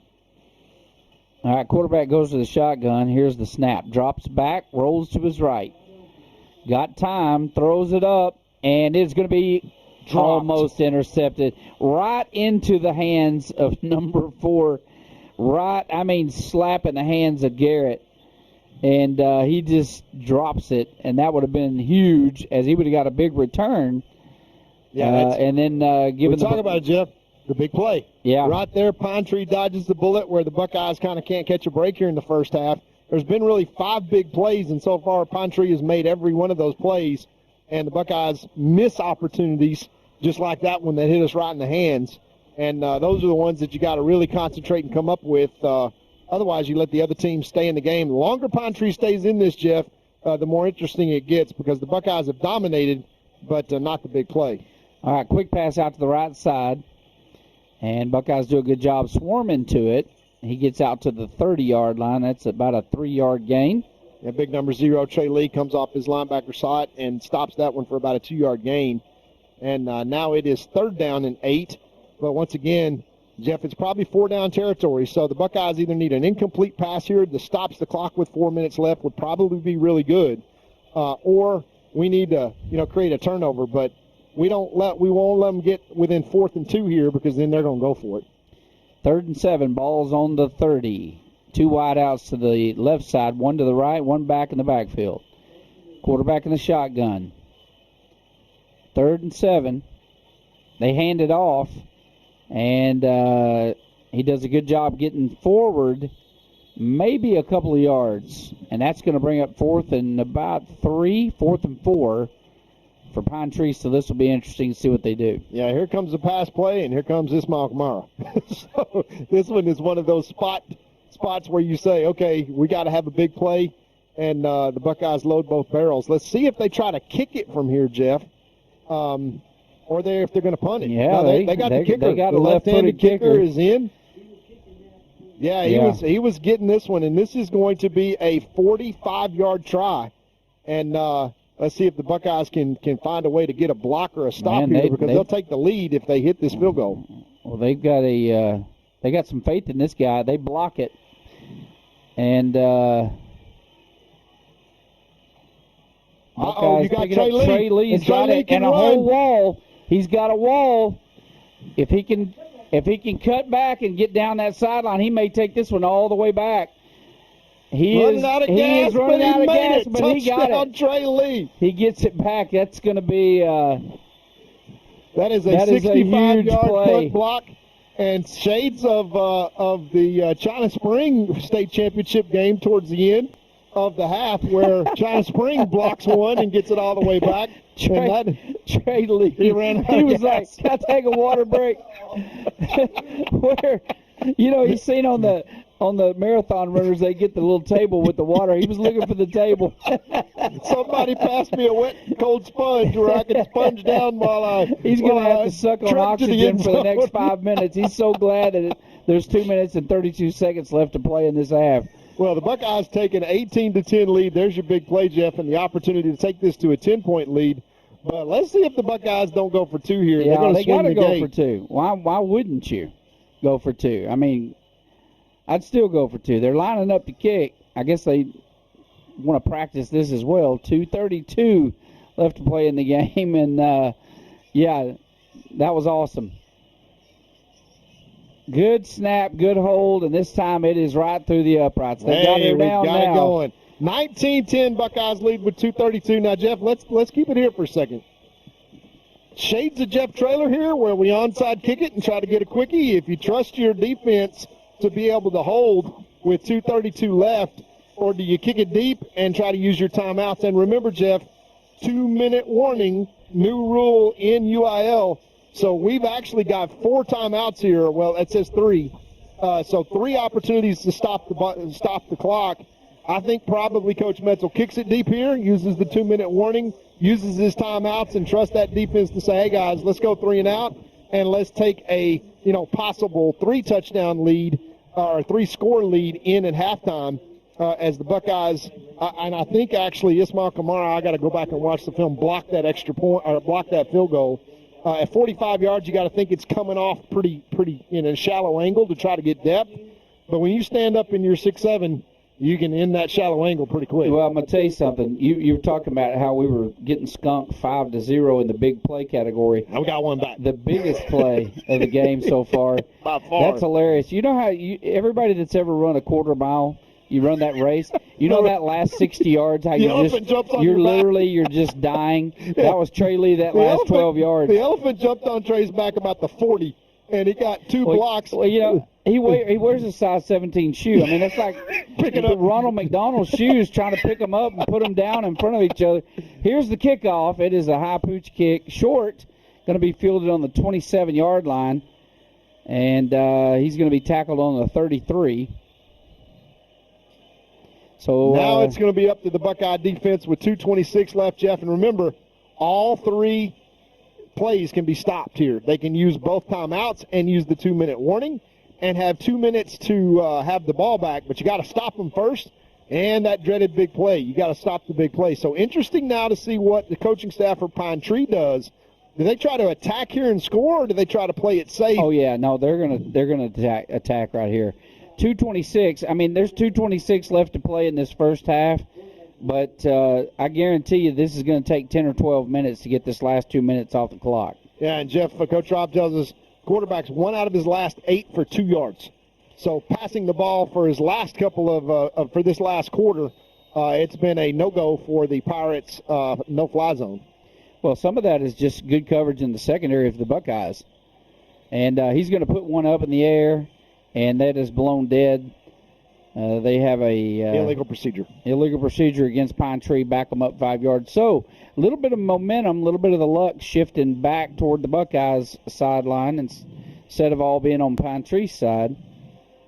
And so that will back them up. It'll still be first down, but it'll be 1st and 15 with 2:24. And again,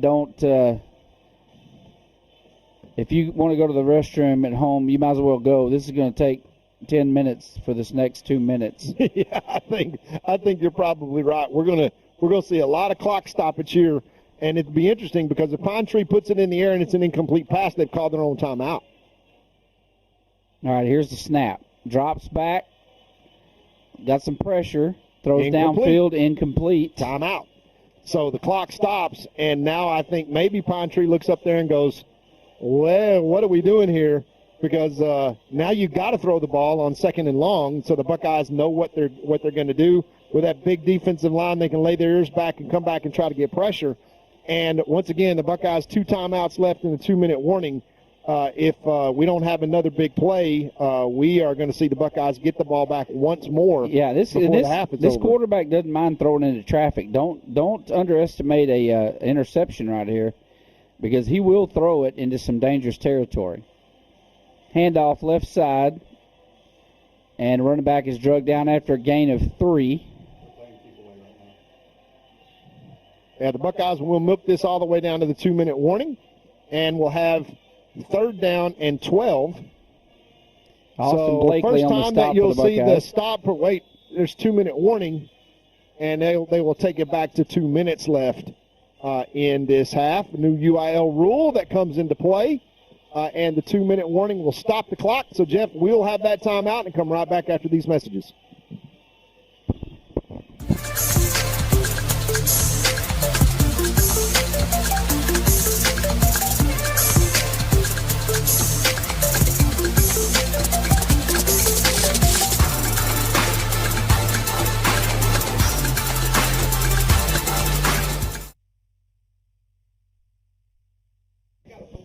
We are back to the action here in Pine Tree Stadium as the Pirates trail the Buckeyes 10-19, and the Buckeyes on the big play, Trey Lee blocked extra point, runs it about 70 yards. In about a minute and a half. And he had to run an arc, so I really think he ran 100 yards, but he was certainly gassed at the end of that. But what a great job. The Buckeyes made a wall for him and did a great job blocking, and took him all the way 70 yards for the score.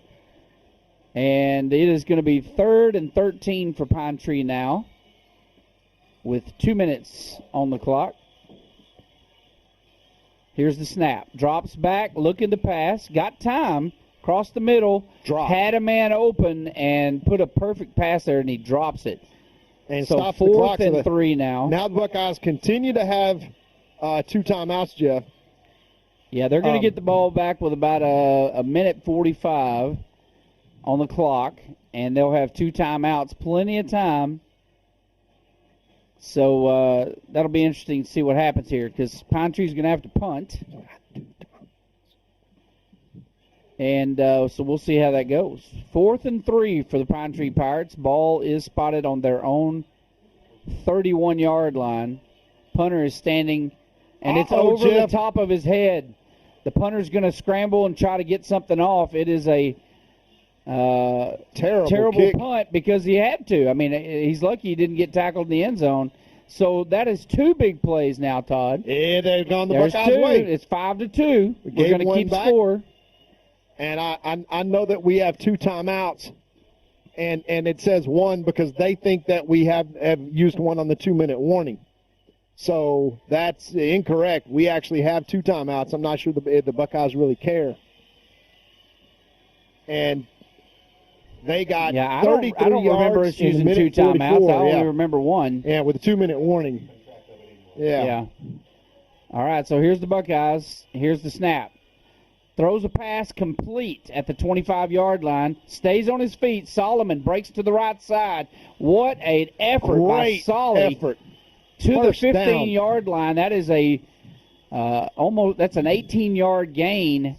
What a great job by Solomon Jackson there, just fighting his way forward. Yeah, keeping his feet. He looked like Manuel Johnson on that play. I hate to say it, but that was a flashback, keeping his, you know how Manny would put his hand down and keep his feet? Yeah, they tried to sling him, and he's like, nope, over the head.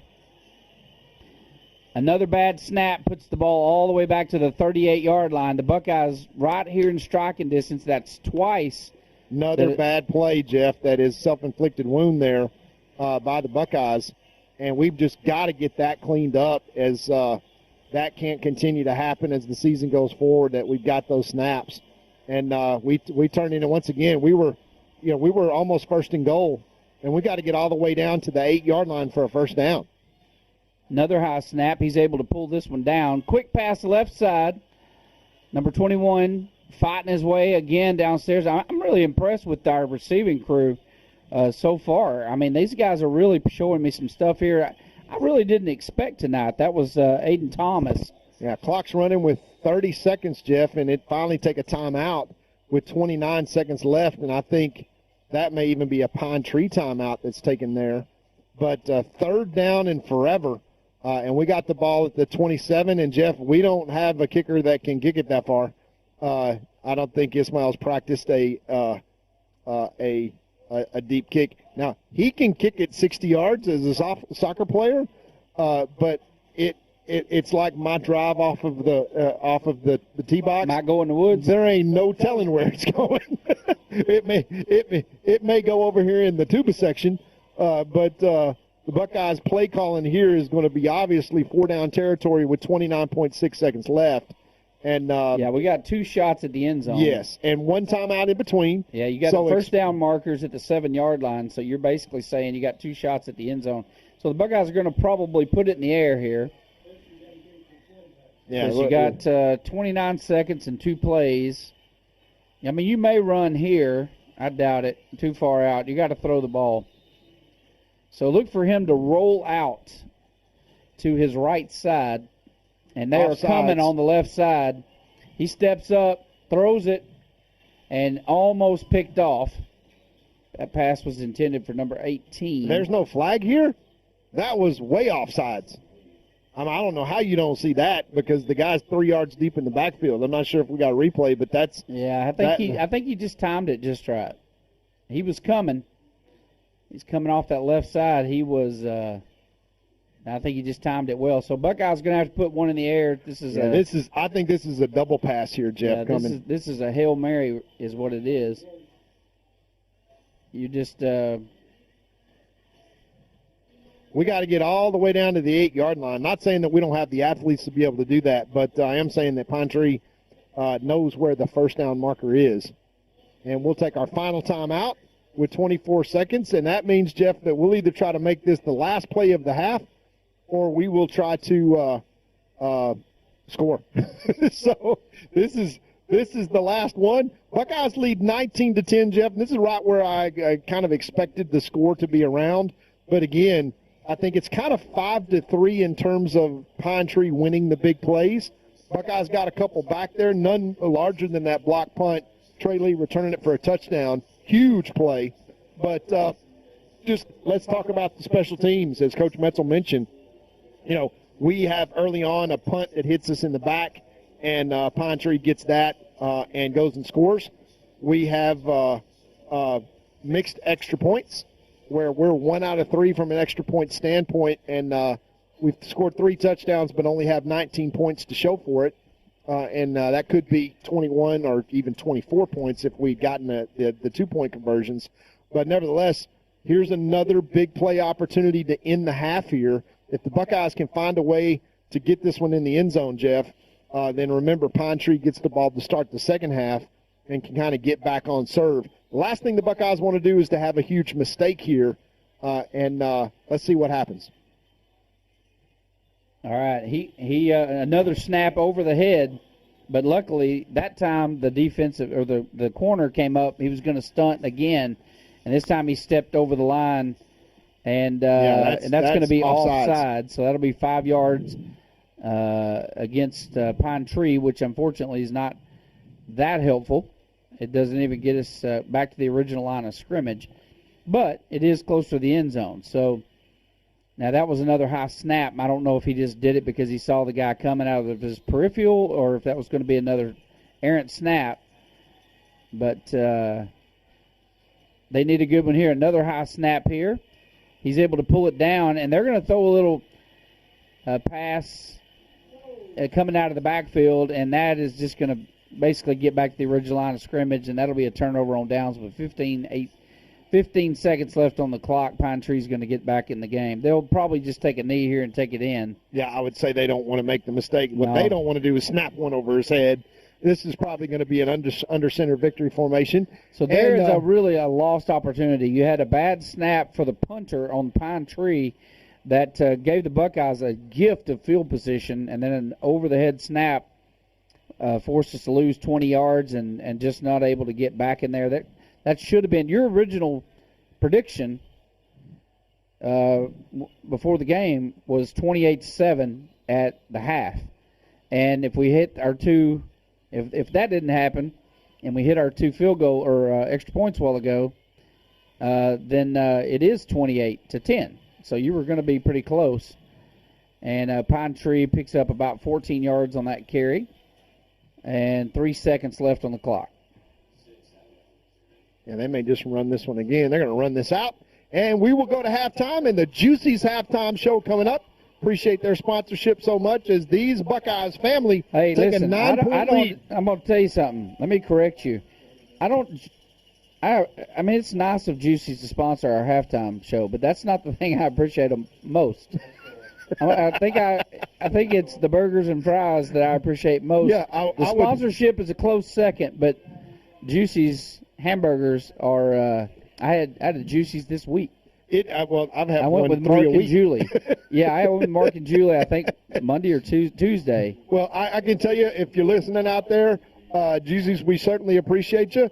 And we are just about 4 miles from Juicy's. If you want to have one delivered, DoorDash. I know. We can do DoorDash. There's an elevator downstairs. Go to the third floor. Uber Eats. Go to Juicy's.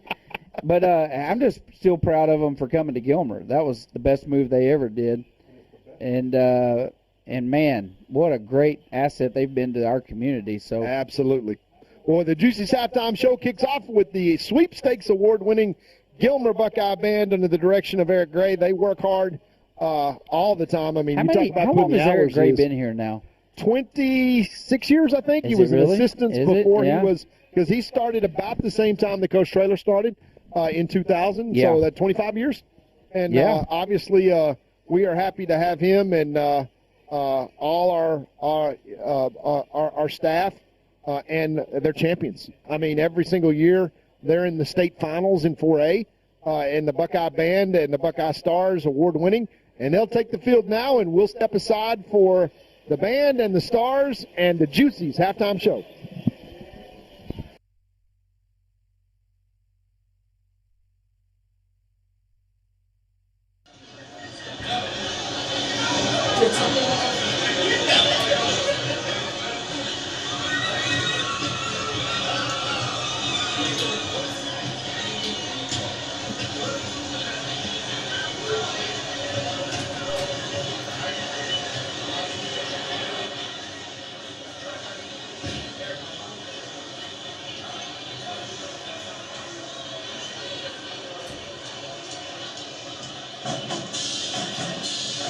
Ladies and gentlemen, introducing your winning Gilmer High School Slam Trophy, led by Ryan and Taylor Road. Officers from left to right are Meditate, Senior, Jamin Head, Junior, Joshua Sanchez, Senior, Audrey Abraham, Senior, and Gina Ruiz, Senior.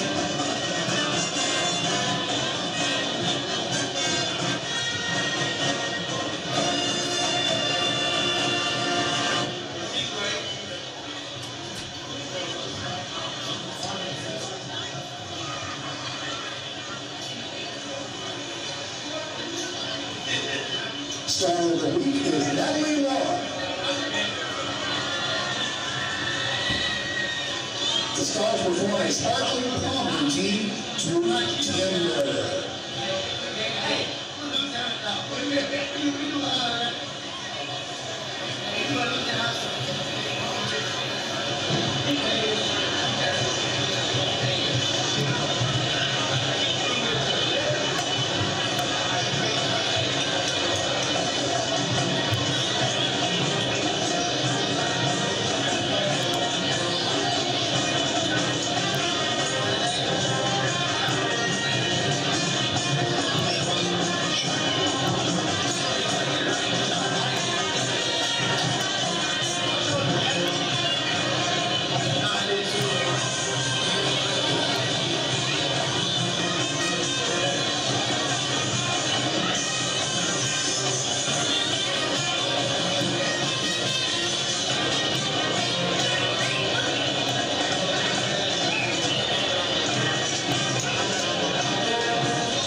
Stand up and cheer for the Buckeyes as the Stars kick to the fight song.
tradition, the Gilmer Buckeye Band is proud to present the 2025 Majorettes in their twirl routine to Monster.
Gilmer Buckeye Band.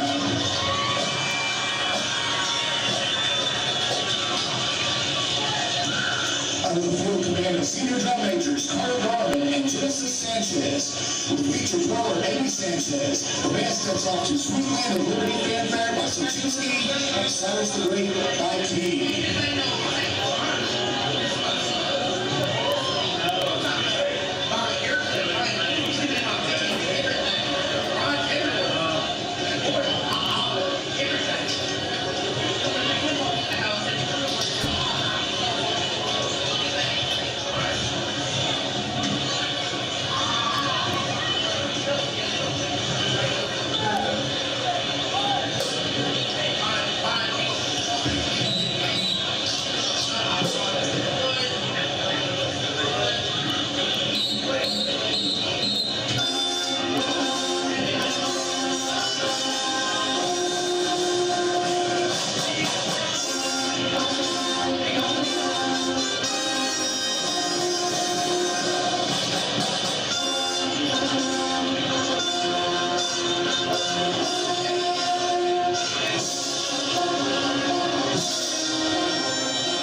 Don't settle for the other guys when you could have the best. Only at Juicy's.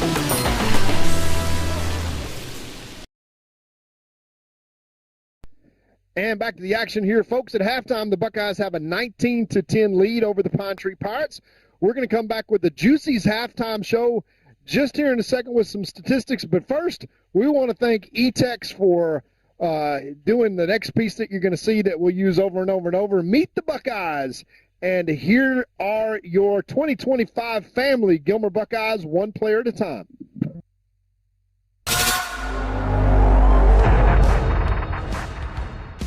Trey Lee, senior, linebacker, DN, fullback.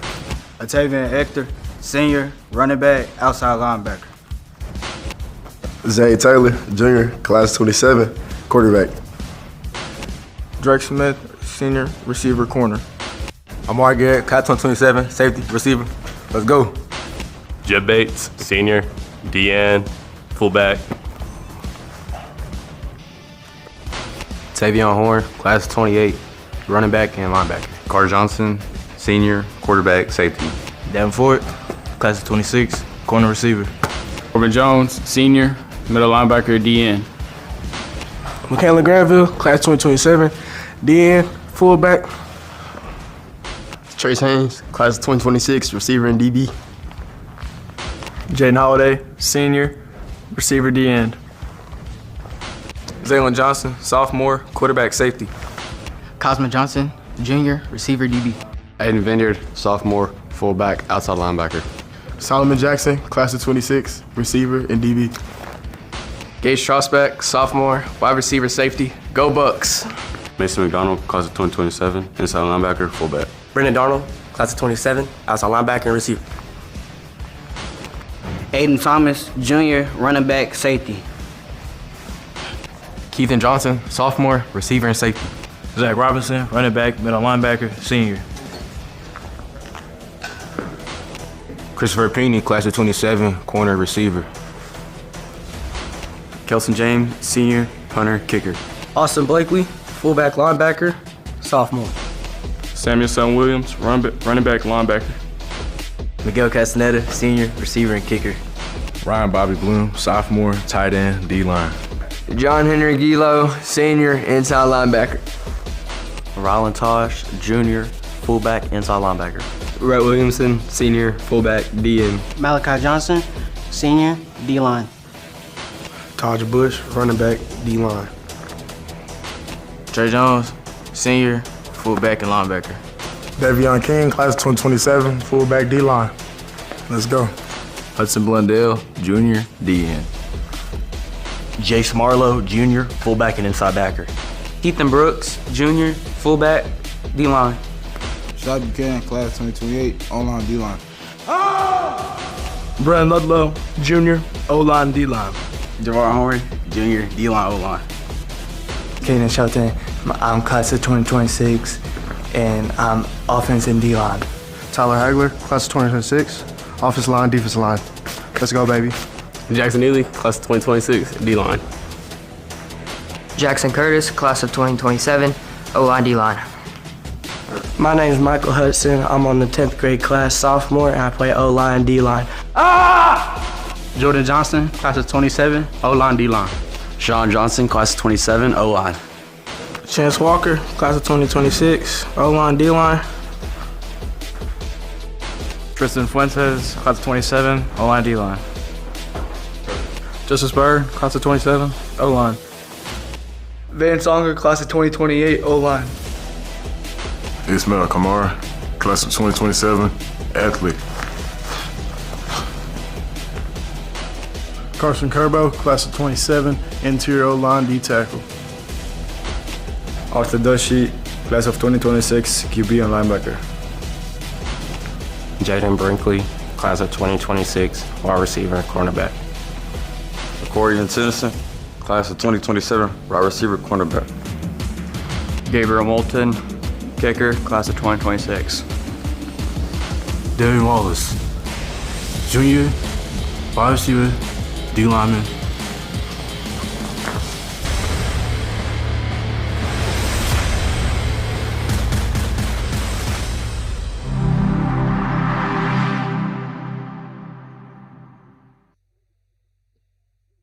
And back to the Juicy's halftime show. Thank you once again to E-Tex for coming in and recording that. You have no idea how much fun the guys had recording that as a little coming out of fall camp and two-a-days, and you get to put the uniform on and talk to the camera. It is a highlight of those guys' week for sure, and I know they enjoyed it. So in the Juicy's halftime show, the Buckeyes lead 19-10. They're going to kick the ball off to Pine Tree to start. And it's kind of been a dominant first half by the Buckeyes. We'll review some of the statistics. On the rushing front, 22 rushes for the Buckeyes for 101 yards, but that is taken into account minus 49 yards. Folks, that's a half a football field in 2 bad snaps. So the Buckeyes, without those bad snaps, would probably be in the neighborhood of 200 yards rushing. They've got 1 touchdown, 5 of 9 passing for another 85 yards. So right now the Buckeyes have run total plays of 31 yards for 185 yards total. That probably should be in the neighborhood of 260 or so. 1 turnover on the punt, which was a huge one. 5 penalties for 35 yards, most of those pre-snap penalties, and 11:31 time of possession, which is right about where they want to be. For the Pine Tree Pirates, they rushed it 10 times for 40 yards, 4 yards per play. They were 5 of 16 passing for 83 yards with 1 touchdown, no interceptions, but the Buckeyes dropped 1 in the red zone. That should be an interception, and only 3 penalties for 15 yards with no turnovers, 12-29. So that is about what the score reflects in terms of the stats, but not really what it should be. The Buckeyes have been really dominant in this first half, and it's exactly what Coach Metzel wanted to kind of point to, control the trenches, and that's what they did in the first half. Unfortunately, some of the big plays, the big touchdown pass that they gave up off of the fluke punt fumble that hit a Buckeye player in the back, and 2 plays later, Pine Tree scores. That is 7 of their 10 points. And then, of course, the Buckeyes get one back in terms of the big block punt from Ismail Kamara, and falls into the arms after a big bounce of Trey Lee, who takes it at his own 30 and takes it to the house all the way around the track to the long run. As Jeff Rash said, he was carrying more than just a football by the time he got to the 30. There was a big elephant that jumped on his back, but he got some great blocking from his teammates, and the Buckeyes managed to get a scoop and score off a block punt, and that's one of the Buckeyes' 19 points. 2 missed extra points for the Buckeyes, so the emphasis on special teams that Coach Metzel had, you can see how it's played a role, and I think it's going to be a huge play in the game in terms of the Buckeyes' ability to get the ball safely back to the quarterback. Lots of high snaps. We know there's been some injuries there, and those were last-minute injuries suffering really in warm-ups. So some unexpected starter at the center position and the first game of the year. So some of that is to be expected. What you don't want to have is 49 yards in really lost yardage. So the Buckeyes have flexed their muscles for about 90% of the time, but the big plays have kept Pine Tree in it. Gilmer's gotten their share as well, but it's about 5-3, 5 big plays in terms of 4th down conversions and turnovers in favor of Pine Tree. And the Buckeyes have let a couple of those opportunities slip away, but their big blocked field goal return for a touchdown sure plays a big role. And the Buckeyes lead 19-10 at the half, but will kick off to Pine Tree. Now, one thing that we saw as well was the importance of the 2-minute timeout coming into the end of the first half, and we hope that will be a non-factor in the second half, because hopefully the Buckeyes can come out here and get a stop and then get back to that dominant running game. But here's where all the pre-season conditioning comes in, as we will take a couple of looks at our scoreboard that is brought to you by the Red Zone in terms of what's really kind of happening out there. And we will switch over to the live scoreboard right now and take a look. And we will start with, obviously, 6A, Texas High, up on Tyler Legacy, That's a final now, 57-43. I think that was played last night. At halftime, the big battle, Longview versus Lufkin. Longview Lobos, of course, our thoughts and prayers go out to Coach King, who it has been a difficult week for him. He found out that he's got a special form of mouth cancer, so our thoughts and prayers with Coach King, just a legendary coach at Longview. And now the Lobos out playing inspired football, up 21-14 over the arch rival Lufkin at halftime. Lindale, who is on our schedule, is up 31-7 at Hawesville. Nacogdoches 34-17 over Palestine. Marshall tied with Texas High 21-21. Crandall up 17-13 at halftime over Mount Pleasant.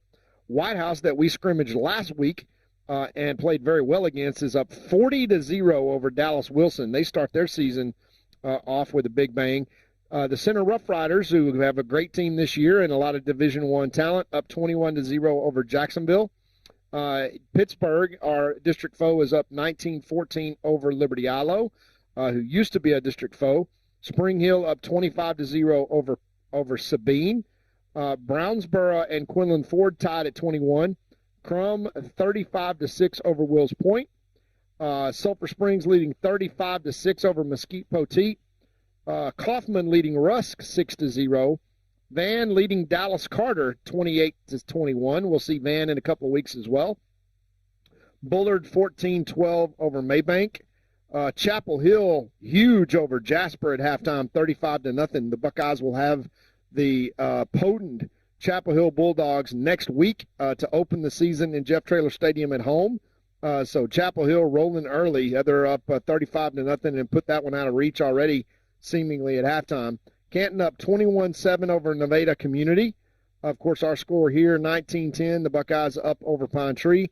Henderson 28-27 over their arch rival Athens. Carthage is down 7-0 in Kilgore, but people ooh and ah over that. But Carthage starting with their starting quarterback, who's out for a few weeks from a surgery there, Jet Surratt, not leading that offense. And then you got 4 or 5 other starters that are also out for Carthage. But they are hanging in there, playing good defense. 7-0, they trail Carthage at halftime. Huntington 44, Evandale 10. Gladewater up over Dangerfield 21-7. Pleasant Grove up big over Atlanta 34-2. Winsboro 55, Power in 3A over Tatum 28. And that is in a final score. I think they started early due to weather there. Orangefeld 28-14 in the fourth quarter over Woodville. Palestine Westwood 34-0 over Mahia. Hooks leading Harmony 14-0. Grand Saline tied with Cooper 21-all. Jefferson leads Leonard 29-12. Lovelady over Elkhart 45-13. Troop leading Shelbyville 42-6. ARP leading Harleton 35-0. And we are here to kick things off here in the second half. Buckeyes leading 19-10.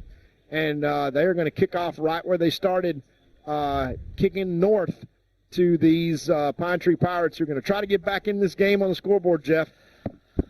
Well, they are tied. We've got 19-10 as we start the second half of play tonight. And we had 2 big plays, we'll say, to quote you, in the first half.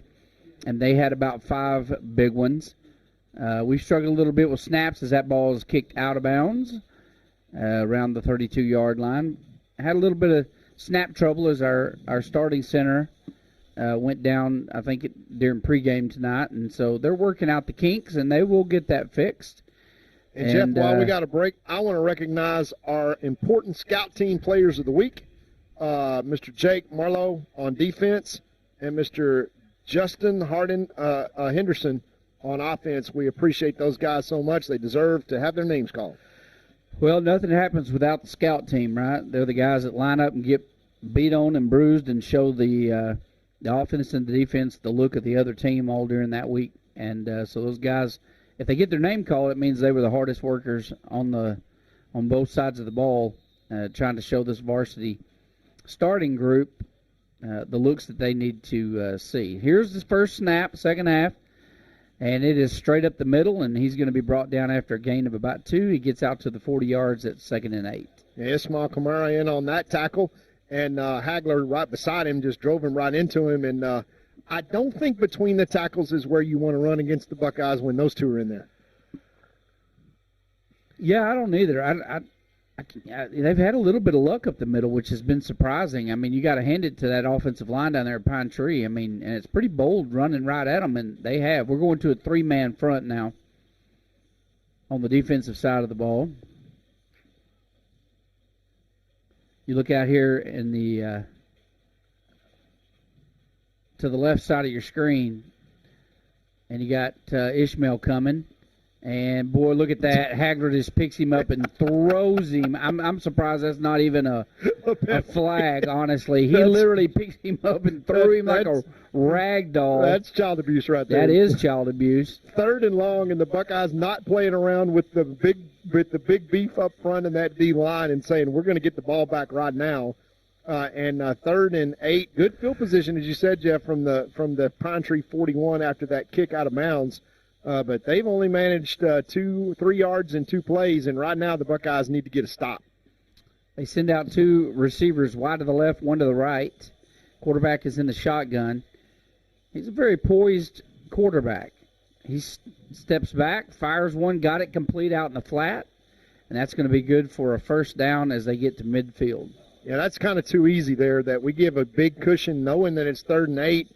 And he just runs right to the sticks and stops and turns around, and we don't have a corner there until he's gotten 3 more yards. They move the chains, and once again, Jeff, there's 2 big stops on the running game, but we give up the big play on the passing game to move the chains, and the Buckeyes got to figure out how to do it 3 plays in a row or it doesn't count. All right, same set. Quarterback in the shotgun. Fakes the handoff, rolls to his right, got a little pressure, and he throws it in there. I can't tell if are they going to call that a catch. They are. Unbelievable. So he caught that. That's a great catch. Down to the 40-yard line, moves the sticks one more time. They're now in Buckeye territory. Well, Pine Tree through the air is going to say we're going to try to weather the storm and be slippery at quarterback and find the holes in that defense, and they've been successful as they start this drive and bring it into Buckeye territory, 1st and 10 from the Buckeye 40. And you know, Jeff, they got a kicker. Yes, they do. All right, here's the snap. Handoff fumble. It's anybody's ball. Looks like the quarterback jumps on it. That is going to be a loss of 8 yards. Braylon Hector is in the backfield, and it goes right between his legs. There's another one that it could easily be a scoop and score. We'll see the replay here as the ball goes on the ground, and watch this, whoop, right under Braylon's legs. And, boy, that's one that he would love to have back. But a negative play backs him all the way up to the Buckeye 47-yard line where it's going to be 2nd down and about 15. Probably passing down here, wouldn't you say? I would think. 2nd and looks like 2nd and 17. And he's going to step back under pressure, throws one long, going to be short. Flag on the play. They're going to call a flag on number 27 on the coverage, and he was kind of on him. I saw that. That's Pinckney. That's just because you're not turning around and looking for the ball. You're going to get that call every time. And once again, we turn 2nd and 17 into 1st and 10. And self-inflicted wounds for the Buckeyes there in the secondary. You got to know it's going to be a passing situation. And, they picking on Pinckney when he's got his head turned and not seeing where the ball is and runs into a receiver who just stops right in front of him. Yeah, he was stuck to him like glue. Yeah, it is. Like you said, you got to turn and look. You're both eligible receivers if you turn and look. So once again, a opportunity for the Buckeyes to potentially get off the field. Penalty turns it into a 1st down. And deep in Buckeye territory now, knocking on the door of the red zone, 1st and 10 from the Buckeye 32 to start this second half. All right, one receiver left and right. Here's the snap, handoff. Right side, got a hole, going to take it to the house. Untouched, right through the middle. Pine Tree back on the scoreboard. Yeah, just a couple of defensive lapses there to let them off the hook. And Pine Tree right back in it now. Where they come out and do exactly what they'd hoped for to start this second half. And, again, now you talk about, Jeff, really reminiscent of last year. where domination on the statistical side, but on the big play side, Pine Tree finding a way to hang around as they've got an opportunity to bring this into a 2-point game. And with a kicker like they have, just a field goal, if it's the last minute, is going to be a huge threat to the Buckeyes. So a big extra point here. Let's see if the Buckeyes can't find a way to dig deep and steal a point, as Coach Metzel says. All right, here comes the snap. And we got a flag on the play. It's going to be illegal procedure. That'll back them up 5 yards. So they'll have to kick again. Well, with this kicker, I'm not sure 5 yards is going to matter. They can back him up 35 yards. He'll still hit it. Yeah, he's got a good leg. Yeah, we got to figure out a way to get a bad snap or a block here to keep them within 3 points. Otherwise, we basically got a tie game halfway through the third quarter. That drive also, Jeff, lasting over 5 minutes. All right, it's a high snap, but they're able to pull it down. That's a great job by the holder for Pine Tree. And that extra point is good, which brings the score 19-16 with 7:53 left to play in the third quarter. They ate up quite a bit of clock there. And we'll be right back after these messages from our sponsors. To being a Gilmer National Bank customer. From the low fees on commercial loans and the hassle-free process and ease of local decisions. If you appreciate personal service and great savings rates, no matter what your age, come see us today in Gilmer or Longview, where the pace is a little slower and the smiles a little brighter. Because we want to hear you say, Gilmer National Bank. That's my bank. Gilmer National Bank. Equal housing lender. Member FDIC. Back to the action where Pine Tree starts the second half, eating 5 minutes and 7 seconds off the clock. A 6-play, 65-yard drive in with a big run as the Buckeyes blow an assignment there and winds up with a long run and a touch. That was a drive that was 2nd and 17, that a interference penalty followed by a big play. And once again, the change plays, kind of the big impact plays, falling into direction so far in the second half of Pine Tree. Here's the kick. All right, it is a big kick. Going to be fielded on about the 9-yard line. And cutting up the field, found a little hole and gets out to the 25-yard line. And here comes the Buckeye offense once again, Jeff, that can stretch this right back out to a 2-score lead with 7:35. It just becomes imperative now that they kind of hold serve. The Buckeyes are going to start this drive 75 yards away from pay dirt, and things like high snaps, things like pre-snap penalties. This is where you really got to execute. You know, it's you go back to that first drive where we were getting 15 yards of whack, at will, inside slant, and little quick pass, and that's good for about 9 yards, almost a first down. That's Gage Trostbach. Actually, that's 10 yards. They are going to move the sticks. Nice little pass there by Taylor. It's like, did Pine Tree figure out how to defend that, or we just not wanting to show? We just don't want to run that direction every time. We haven't been just going at it. I mean, right there's, fake. The right side, it faked me out. That's 10 yards by Taylor. I thought he handed it off. Boy, he really sold that. Yeah, he did. That is a good job there by Horn. Yeah, lots of green grass. And Horn ran 12 yards down the field before anybody touched him. So that was wide open to the wide side of the field. We've been primarily left-handed behind the big Kamara and Hagler there at the left tackle and left guard positions, and that time we got it around the right side. Yeah, and Taylor's got some wheels. You see him coming around that end. All right, quick pass out number 17, Solomon. And Solomon gets across midfield to the 50. That's going to be about a 5-yard gain. Yeah, nice little play there by Solo. And, again, we see a little hesitation. Now, we didn't get a flag on that, but our left tackle Kamara went on the call, and the snap came just a half count early. I think we're being a little bit careful there. You got to kind of put it in rhythm and let it rip. But heavy on the left-hand side on this play, Jeff. Watch the run to the left side here. All right, high snap over his head again. And we're able to pick it up. get a few of those yards back, but going to be tackled on the 42. And that's what happens when your starting center goes down. You know, these guys don't get as many snaps, as many opportunities. I mean,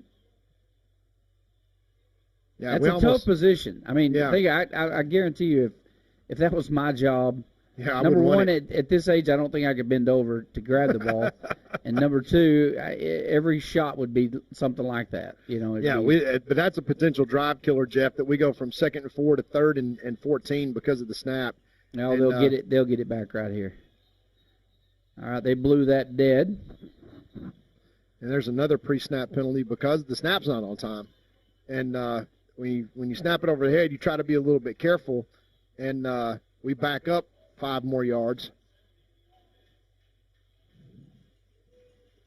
And we back up again, and this is going to be 3rd and 20 now. So, boy, we're just making it tough on ourselves here.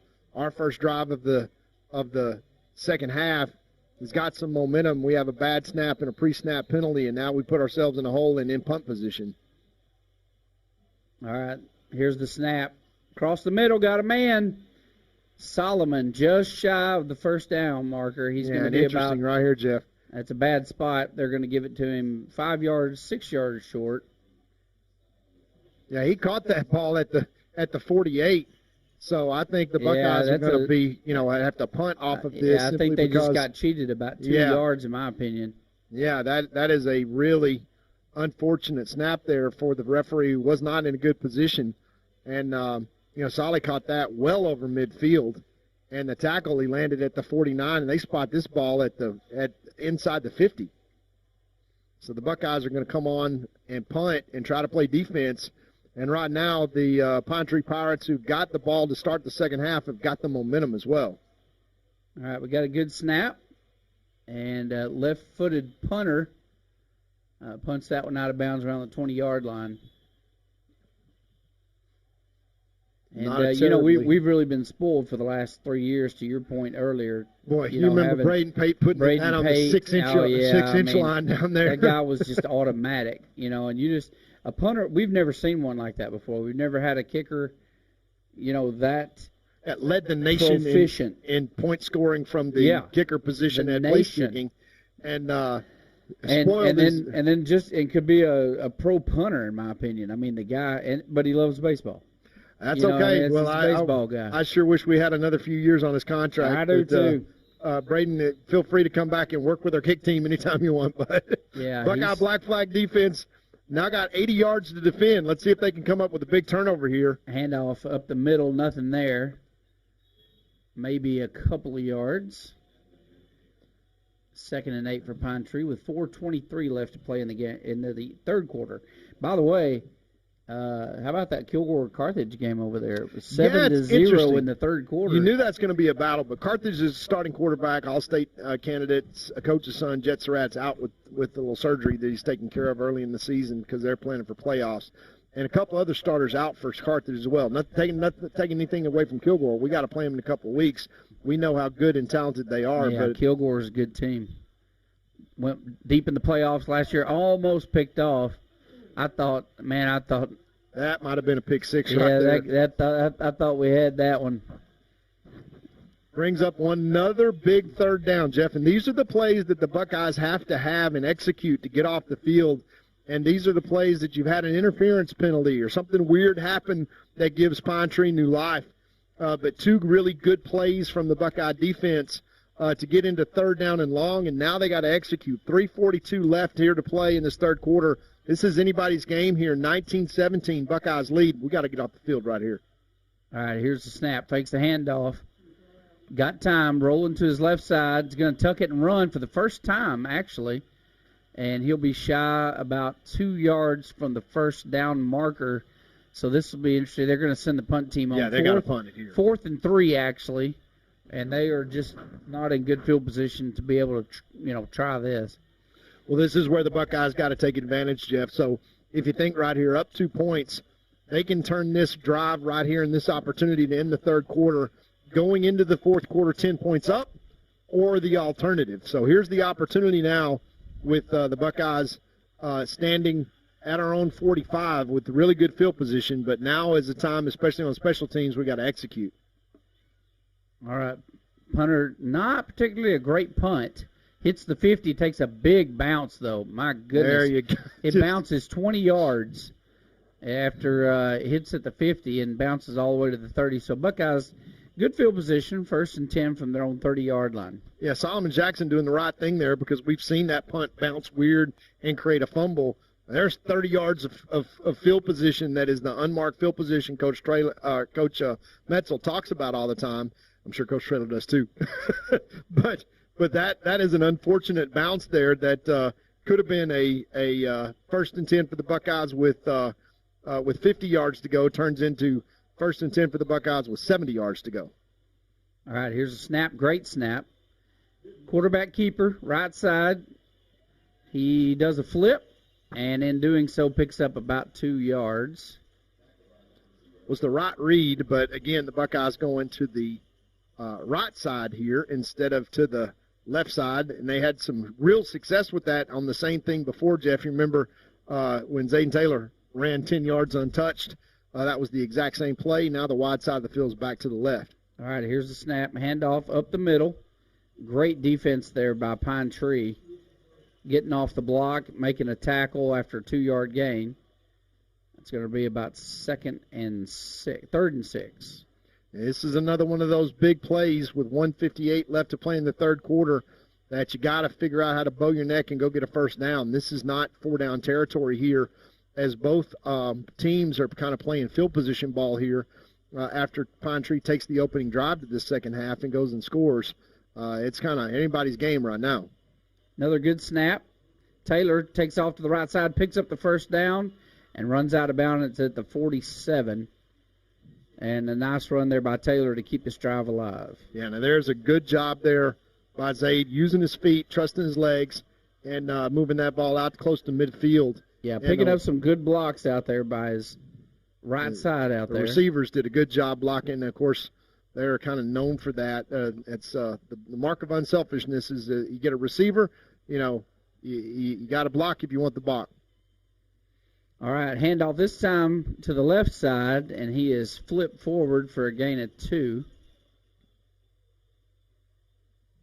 They seem a little selfish on the spots tonight to me. Yeah, boy, the last one that Solly caught at the 47, and they spotted it inside the 50. Well, and you see what happens. They spotted the ball in the 50. The line judge over there was only going to give us the 49. Yeah. So he had to move. Here's the snap. Rolling to his right side. Taylor looking to pass. Intercepted. Picked off. Coming back around the right side. And he is going to get around Big Ishmael. And that is the first interception of the game. Yeah, we give it right back as Zaid tried to drop that over the defender's head, and that's hard to do when you're moving. It's the right idea, but it's certainly the wrong execution, and we give them the ball back all the way here at the 44-yard line. So really a nightmare start to the second half, and this third quarter is pretty much gone by. Turnover number 2 on the night, so it's 2-0 if you don't count the block kick extra or block kick touchdown. So now it's really up to the black flag to either force a turnover, but on this play right here, Jeff, watch for a quick strike. Watch them try to go for it all right here. Yeah, they're gonna throw the ball. Pulls up, looking to his left side, and overthrown. Yeah, that was good pressure from the Buckeye defense. And those offensive linemen down there for Pine Tree have been tested tonight. They really have. I think they're doing quite well. They've done really well. And, of course, the quarterback it does a really good job kind of escaping. Lots of pressure on him, but he manages to kind of step up in the pocket. And, quite frankly, I think he throws it better when he's on the move than he does when he's just kind of standing there in the pocket. He's very poised. He looks like a pretty tall drink of water. I bet he's 6'4". Oh, easily. And got good vision, and he's pretty poised in the pocket. Here's the snap. Fakes the handoff, rolls to his right side, and throws a tough ball. I mean, he's throwing across his body, and puts the ball there, just can't reel it in. So that's going to bring up 3rd and Another 10. Huge down here, Jeff, is so reminiscent of last year. you got to think if the Buckeyes looking at a 2-point lead here, if we can just get the ball back and go score, it's a 2-score game because we're automatically 9 points up because we're leading by 2 now.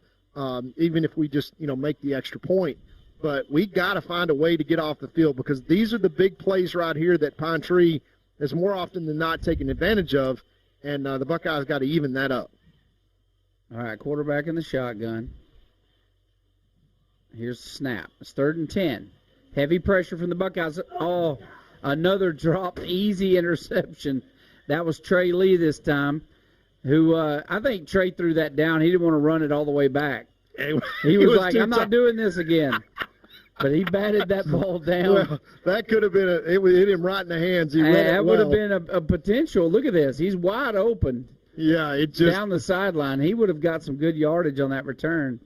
Well, the Buckeyes force another punt. Great job by the Black Flag, who besides that opening drive have kind of, not self-inflicted wounds and avoided the costly mistake. There's a snap. It's a low snap. And bad another punt. Bad punt. Punts it right out of bounds at the 40. That was about a 20-yard punt. Yeah. 16. So they mark it at the 45, Jeff. That's even better for the Buckeyes. Worse. That's an 11-yard punt. Yeah. Well, we'll take it and start from the 45. 34.4 seconds left, and the Buckeye offense got to avoid the bad snap, avoid the penalty, avoid all the things, and really go execute and keep this momentum that they've got a chance now because, Jeff, on this drive, if we go into the fourth quarter and the Buckeyes can manage to score and score an extra point, that's a 10-point lead, and going into the fourth quarter, that's a tall hill to climb if you're the Pine Tree Pirates. All right, here's a snap. Another good snap. And tried to go straight up the middle, and nothing there. Yeah, we maybe just missed a the hole yard. There. No hole whatsoever. But, we need to point out we got some good snaps going here. Yeah, we'll take it, and I think we'll let the clock expire and go into the fourth quarter. I don't know that we'll run another play here.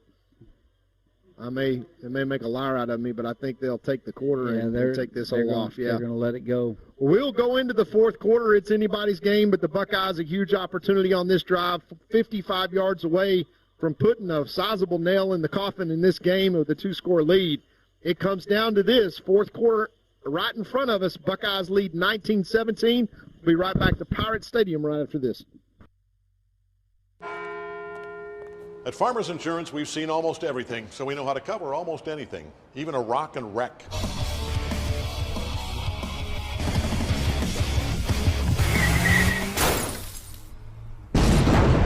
Yeah! He rocked and rolled right into it, but we covered it. At Farmers, we know a thing or two because we've seen a thing or two. We are farmers. Bum, bum, bum, bum, bum, bum.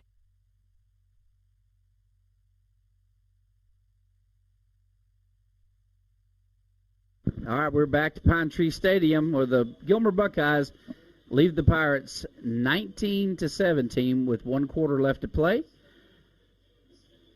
And Todd, I tell you, when they watch the film, they're all just going to be like, "Oh my gosh!" It's not going to be fun. 2 dropped interceptions. So many opportunities. Now, it can all be forgiven if we just go down the field right now, burn about 5 minutes, and make this a 10-point lead. Which is what they'll do. I got faith in them. So one things back have gone in the back well when the Buckeyes are going this direction. By the way, yeah. Heading south, we've been good. That's right, we have. We're like ducks. Evidently, migrating. we're running downhill that direction. All right, they're going to pass it the back out of the backfield, and he gets to the 49-yard line for being pushed out of bounds. And I'll certainly take that to start the quarter. A nice 4 yards on first down. I'll take it all day long. Twice on Sunday. All day long. On the shadow of midfield now at the 49-yard line. Buckeyes are going to take our time, but we're now 3rd down and 6 and probably 4 down territory. Got to have a positive play here. Yeah, Aiden Thomas is the back right now. Hand off to him once again on the right side. Aiden gets positive yards, a couple of yards that time. And now, Jeff, here we go. It's 4th down and 4 from inside the 50. Let's see if the Buckeyes keep the offense on the field or decide to punt it. And 11:35. We're going to punt it.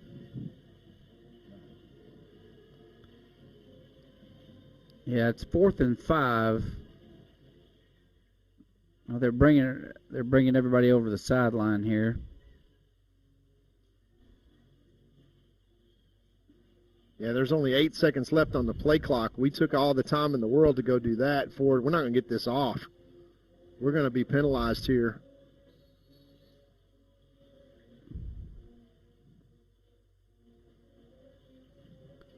So once again, we cost ourselves 5 yards on the pre-snap penalty. We just couldn't get ourselves organized and get the special teams. And boy, if Coach Metzel thought last year's special teams needed work, we're right back there again. His first game, and we emphasized it all week. You know, they struggled the first several games, special teams, if you'll recall last year, and then they got it worked out. They dialed it in.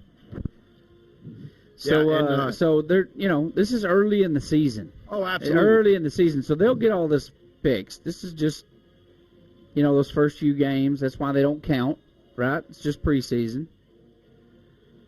By the time district gets here, we'll have this dialed in perfectly. Let's see if we can hit it somebody. Got a nice punt there. Nice roll. Great roll down to the 10-yard line.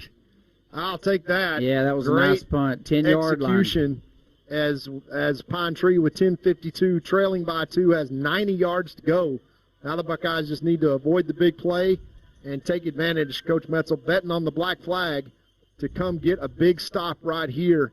And it's in the fourth quarter, folks, so all that pre-season summertime work conditioning is gonna show up right here for better or for worse for both of these teams as Pine Tree, trailing by 2, comes on the field 90 yards from pay dirt. And that daunting defensive line has been wearing on this offensive line, getting good pressure, and trying to hold up for their secondary. All right, here's a snap. Handoff right side, lots of room to run. He's headed down the sideline. And one guy is the Buckeyes' hopes, and he does force him out of bounds, but not after a 50-yard gain. Got a flag back at the line of scrimmage, so we can only hope that that's against Pine Tree.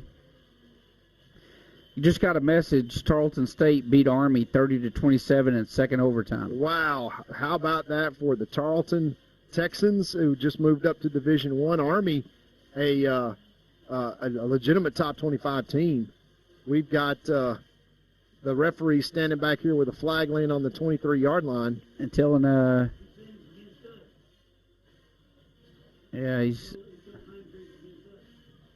he was waving off the kids that were walking back down the field, so probably going to be against the Buckeyes. Not sure what the call is.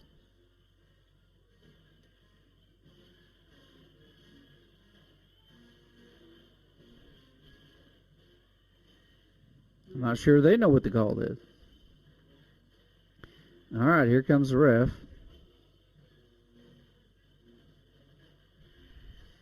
Well, the guy with the ball is going all the way down into Buckeye territory. Yeah, he was forced out around the 40-yard line. And so we'll see what happens. Pine Tree is pretty fired up about it. Now, it's 15 yards against us.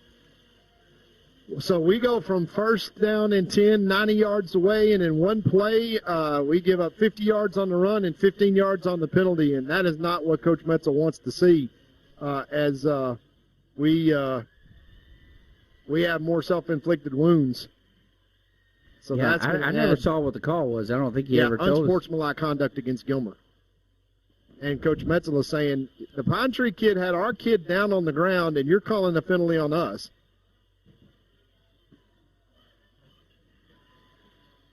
All right, Pine Tree's going with a tight set.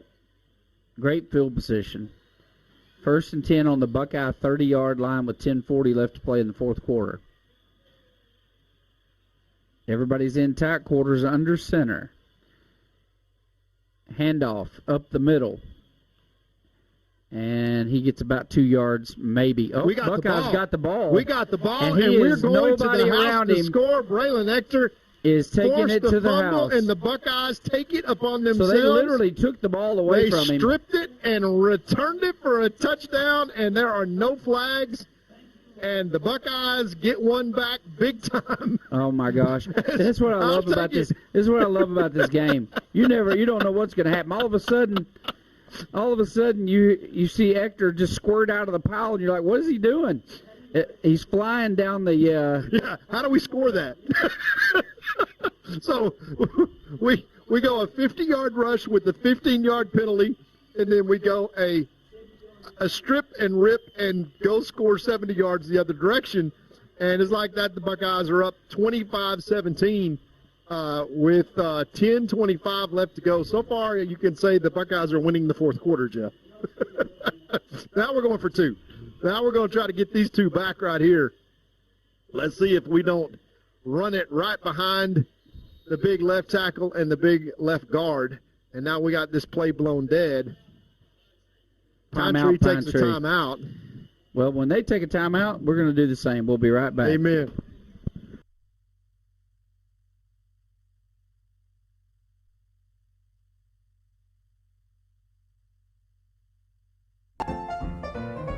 Since 1900, our customers have relied on and placed their trust in First National Bank of East Texas. Today, we remain committed to earning that trust and serving the needs of families and businesses throughout East Texas. Because time never stands still, you can depend on us to meet the changing needs of future generations for the next 125 years. You can bank on that. First National Bank of East Texas.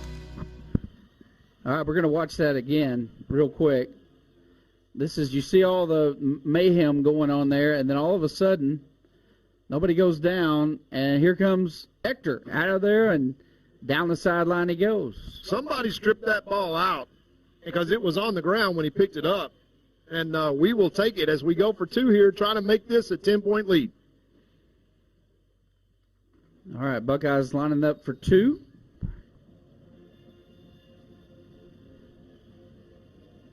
And they are stacking the left side, and that is the right call right there. And he easily gets in for two. Nice job there once again by Zayd Taylor. And he had everybody on the team blocking for him there. Yeah, and that's the right direction to run. Yeah.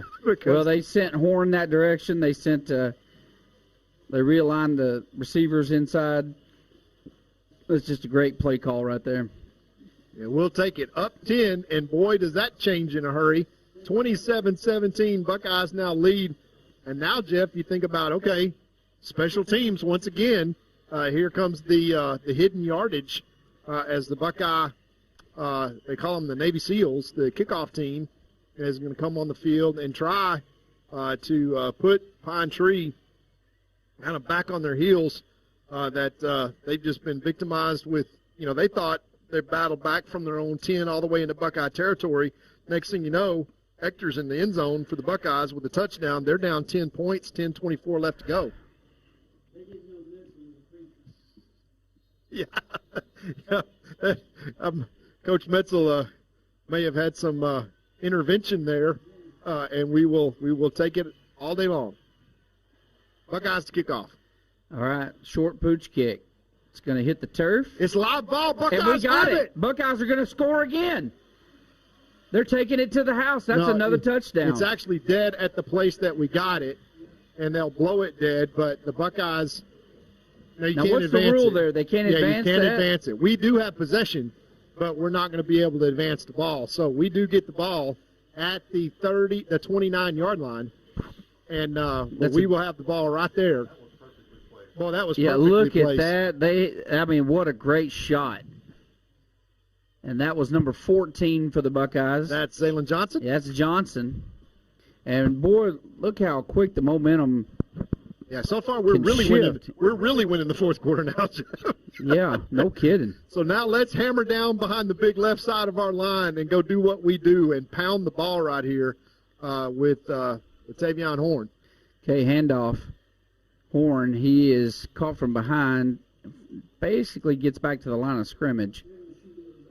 Yeah, they're coming slanting with everybody there, as that was kind of the backside technique. Guy came right over the center's left hip, and we were focusing on getting the ball snapped correctly. But we will run clock under 10 minutes here and go 2nd and 10, definitely 4-down territory from the Pine Tree 30 after a big special teams play goes the way of the Buckeyes on not a planned onside kick, but it worked well. All right, Buckeyes in the shotgun. There, look at that handoff, left side. Horn gets down to the 25-yard line. 4-yard gain. Well, I'm sorry, I might have to say this because I know he's listening. But Will Henderson, if you were here, you would be miles in terms of rushing behind this gaping holes that are here. And, boy, Will made it look easy with little gaps. And I know that he's going to have a big game tomorrow as well, number 2. And he's probably going to touch it about 20 times tomorrow, Jeff. So look for Will Henderson to have a big game for UTSA and Coach Traylor tomorrow. All right, Taylor rolls to his right side, picks up the nice pass, and look at here, down to the 5-yard line.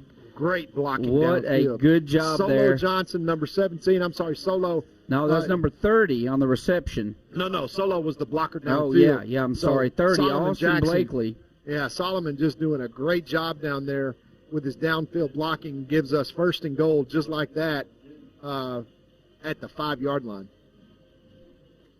So Buckeyes looking like Buckeyes. Yeah, really, really. Since the very first possession of the, they started out our first possession, and then it kind of has been squirrely, and then now look at them come on here in the fourth quarter. Handoff up the middle, easy touchdown, and that is on the legs of Horn.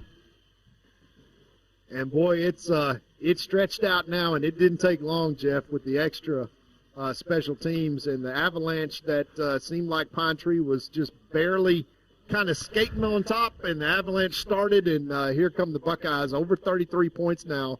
And Joe Dodd, Mr. Statman's got to give us the stats, but when we score 30 or more points, I think we've got a 93%. Well, 2 turnovers back-to-back. Yeah, back-to-back. Back-to-back. And back-to-back scores. You took the ball from them and scored. Think about it, Jeff, less than 10 plays ago, this was a 2-point game. Yeah, that's right. What a difference 2 plays can make in a game. Isn't that amazing? And that kick is up and good. It's 8:52 left to play in the fourth quarter. Buckeyes 34, Pirates 17. We'll be right back. When tragedy strikes, you don't want to be in a position where you're second-guessing your lawyer's ability or the resolve to get you fairly compensated. When you hire Goddard & Young, you know you're hiring a law firm that has nationally ranked settlements and verdicts. We have over 2 decades of experience holding 18-wheeler companies accountable for their negligent action. Don't make the mistake of hiring anybody else. Hire the best. Hire Goddard & Young. Oh, we're going to kick it 20 miles in there. Back to the action here as the Buckeyes taking now a commanding 34-17, doubled up the Pine Tree Pirates with 8:52 left in the fourth quarter. And now the special teams in the fourth quarter has really swung the way the Buckeyes. As Joe Dodd tells us, score over 30 points. It's 95% winning percentage for the Buckeyes as they have kind of stretched things out here. And like I was saying before, Jeff, it was like the Pine Tree Pirates were just walking on the absolute crest of the mountain, trying not to cause an avalanche one way or the other. And they took a wrong step, and the Buckeyes just kind of pounced. And this fourth quarter has belonged to them. And it was funny to think that 10 plays ago this was a 2-point game. We do the exact same kick. Yeah, Castaneda puts it in the same spot. And nice return there by Pine Tree out to the 43. Now the Black Flag defense needs to come on and get a turnover back or at least a stop here. And, they're going to try to put it in the air for Pine Tree at 8:47 left. Jeff, they need 3 scores now. So they're down 17 points. They have no time to waste, and they're going to have to onside kick and really throw haymakers here. And that's usually with high school players, first game, fourth quarter, fatigue sets in. And that can turn into a pick six pretty quick, and the Avalanche can continue. Let's see if the Buckeyes lay their ears back with the strength of their defense, the defensive line, and really come after and try to put pressure on the quarterback. All right, Pine Tree going to try to do something with 8:47 left in the game. They drop back, going straight to the air, and they throw a bomb down the field 5 yards too far. And it's almost like Coach Rob was saying before, the quarterback throws the ball a lot better when he's on the move. When he's standing in the pocket, he kind of gets happy feet and his mechanics break down a little bit. Obviously a really good athlete because when you can throw on the run, but boy, if I was facing that defensive line for the Buckeyes, I'd have happy feet too. I think I'd just go straight to the ground. I'd be rolling a lot. Stops the clock, 2nd and 10 for Pine Tree, 8:42, trailing 34-17 to the Buckeyes. They're going to keep it in the air, the rest of this game. That's their only hope. They're dropping back. They throw the same exact ball and no flags, and that ball's going to fall incomplete, and they're going to do it again. Yeah, they really have no choice. Yeah, they have no choice because they got to stop the clock each time, so they're just going to go for the big play. That's the only thing they can do. 34-17, 8:37 left. You're just going to throw bombs down the field and hope they reel some in, and then you'll be, or punt. Yeah, they are 7 of 23 passing now, as Joe Dodd tells me through the glass here that this second half they have not completed a pass. And well, I've been pretty impressed with it. I told you at halftime, I've been pretty impressed with our secondary tonight, to be honest with you. I think they've played pretty well. Here comes the pressure. Yeah. And they move, and we force them to jump. Yeah, so now they're looking at 3rd and 15.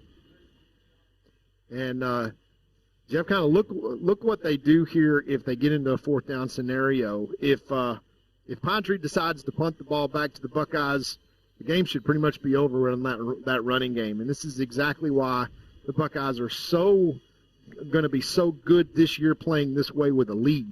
Because when they get the ball back, now you can lay your ears back on defense, and if you get the ball back, you just take the air right out of the ball behind that big offensive line and run. 3rd and 15. Now they'll lay their ears back and come. All right, they're playing man, and they sacked the quarterback for the first time tonight. Actually, that brings up 4th down. That's Jet Bates gets the sack there. And the punt team will come on. They have nothing else to do. And for all practical purposes, Jeff, you punt the ball to the Buckeyes with a 17-point lead with half a 4th quarter to play. You're going to see RUN right at you. And all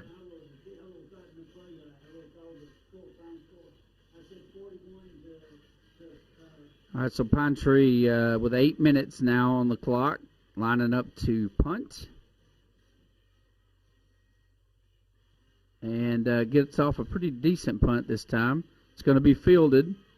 Good punt. And returned about 5 yards, just past the 40-yard line to the 41. Now look at the difference there, Jeff, when Solomon catches the ball. And I think he's got a little cramp issue there. But he catches the ball and he saves.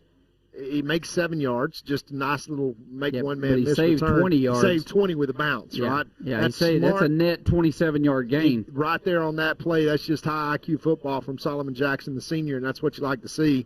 But now you are going to get a big dose. That's one of the worst, positions to be in football is you got a high punt coming out of the lights at you, and you got to try to catch a high punt, and you got 5 guys, you can hear their footsteps. It is a terrible spot to be in. Handoff up the middle to Horn, lowers his head, picks up 4 yards. Yeah, he missed his hole, but he put his head down and went. How in the world is that a 3-yard gain? Yeah, that's a terrible spot. That line judge over there cheats you a yard every time. I mean, that's a terrible spot. He landed at the 47, and they backed it up to the 44. I don't know. That's okay. It gives us a little more green grass and a little more opportunity to run some clock. So 2nd down and 7 now from the Buckeye 44 as spotted. All right, and the Buckeyes are going to take a timeout. We'll take a timeout. We'll be right back. It's gonna be all right. How can you tell? I feel it in my heart. It's gonna be okay. Juicy's Burgers, serving you for over 40 years. To another day.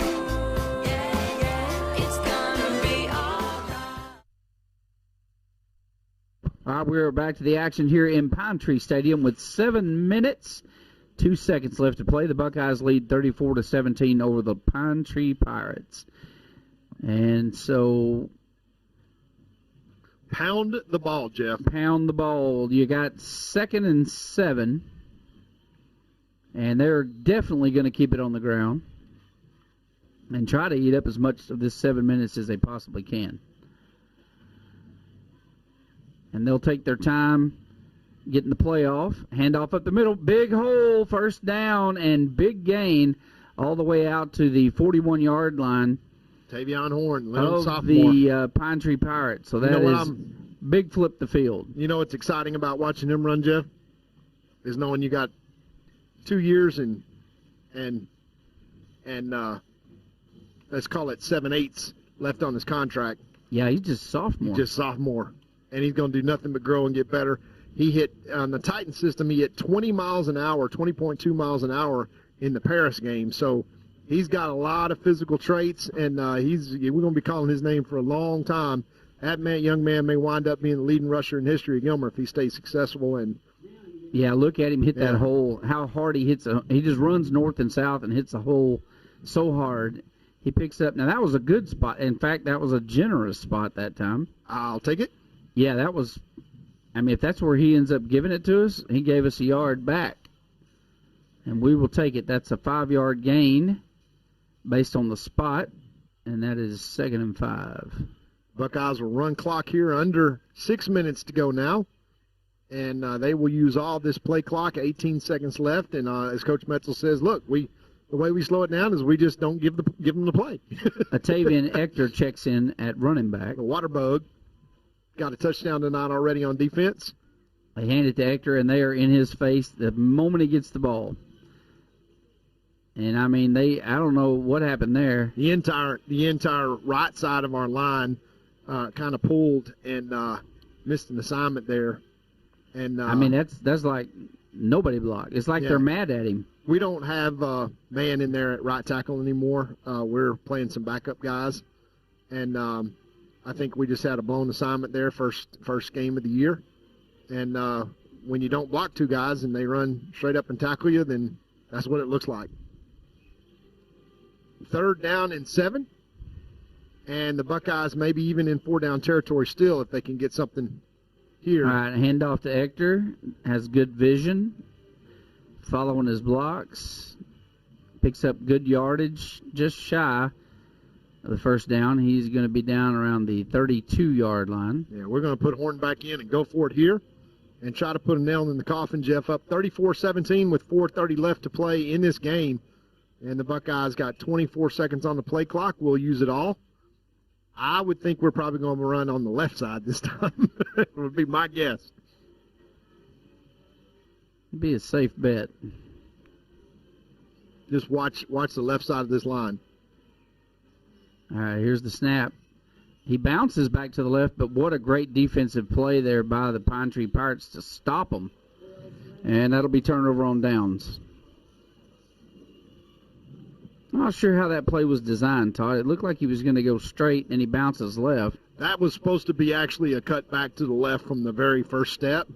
And I think the young sophomore just stepped with the wrong foot, which gave him one extra step to make, which gave the defensive guys from the left side that were slanting right to him.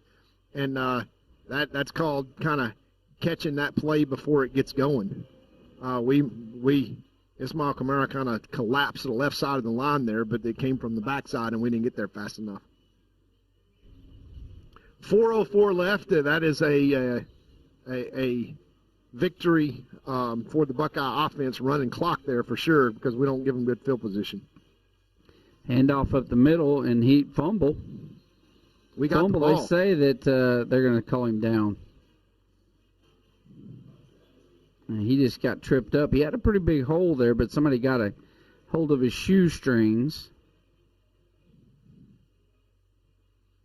Now we're going to get some guys in for some playing time tonight, which you like to see. Clock still running under 4 minutes. Buckeyes lead 34-17, 17-point lead here. Comfortable, but you don't want to relax. Second and 6. They hand off again up the middle. Uh-oh. And he's going to probably take this one to the house. Who's got the speed? Yep. He's going to take that one all the way to the house. And I'm not sure on the replay there. Did we have 10 men on the field? I don't know. I think we had it. I didn't see where the safety was. You see, he just untouched right through the middle. Normally there's a safety standing right there. I think maybe we had 10 men on the field.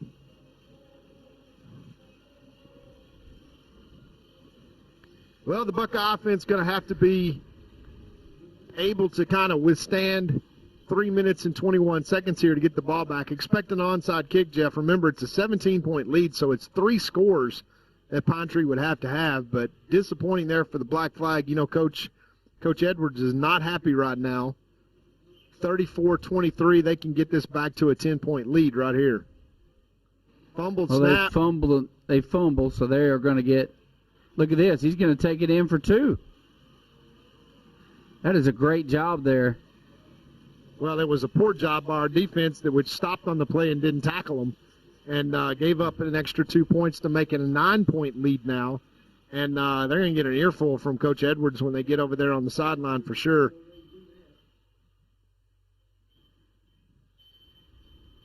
Now the hands team's going to come in for the Buckeyes, expecting an onside kick. But the Buckeyes here relaxing maybe a little bit too early with a 17-point lead with 4 minutes left. And they give up the long touchdown run. And I'm still thinking that there was somebody out of position because there was no safety back there. And that's exactly where he ran. And I'm not sure if somebody got lost or we only tried to play with 10 men. But now we got a 9-point lead with 3:21. The first order of business, Jeff, is get the hands team out there and do not give up this onside kick.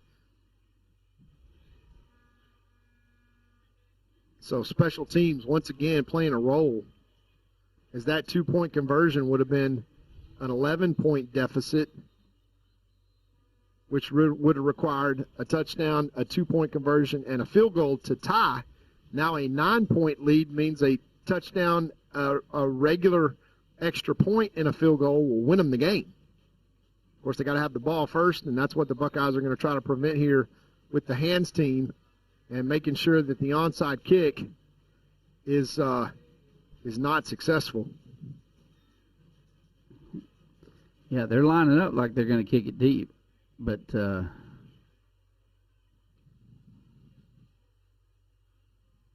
the onside kick. And we pick it up, and look at us heading to the house.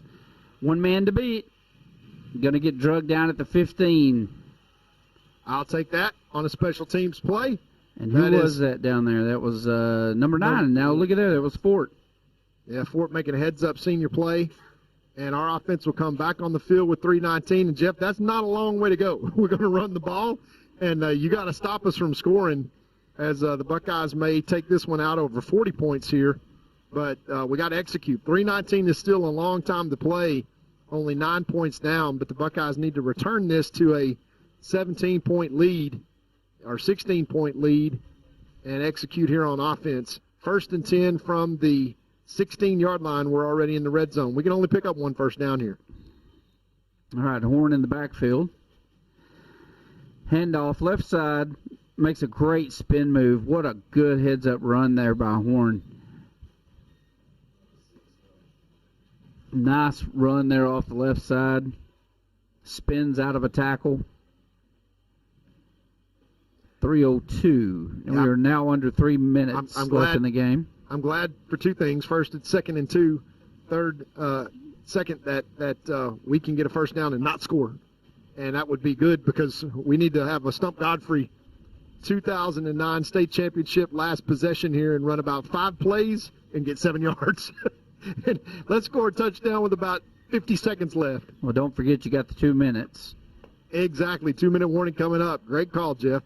All right, here's a snap.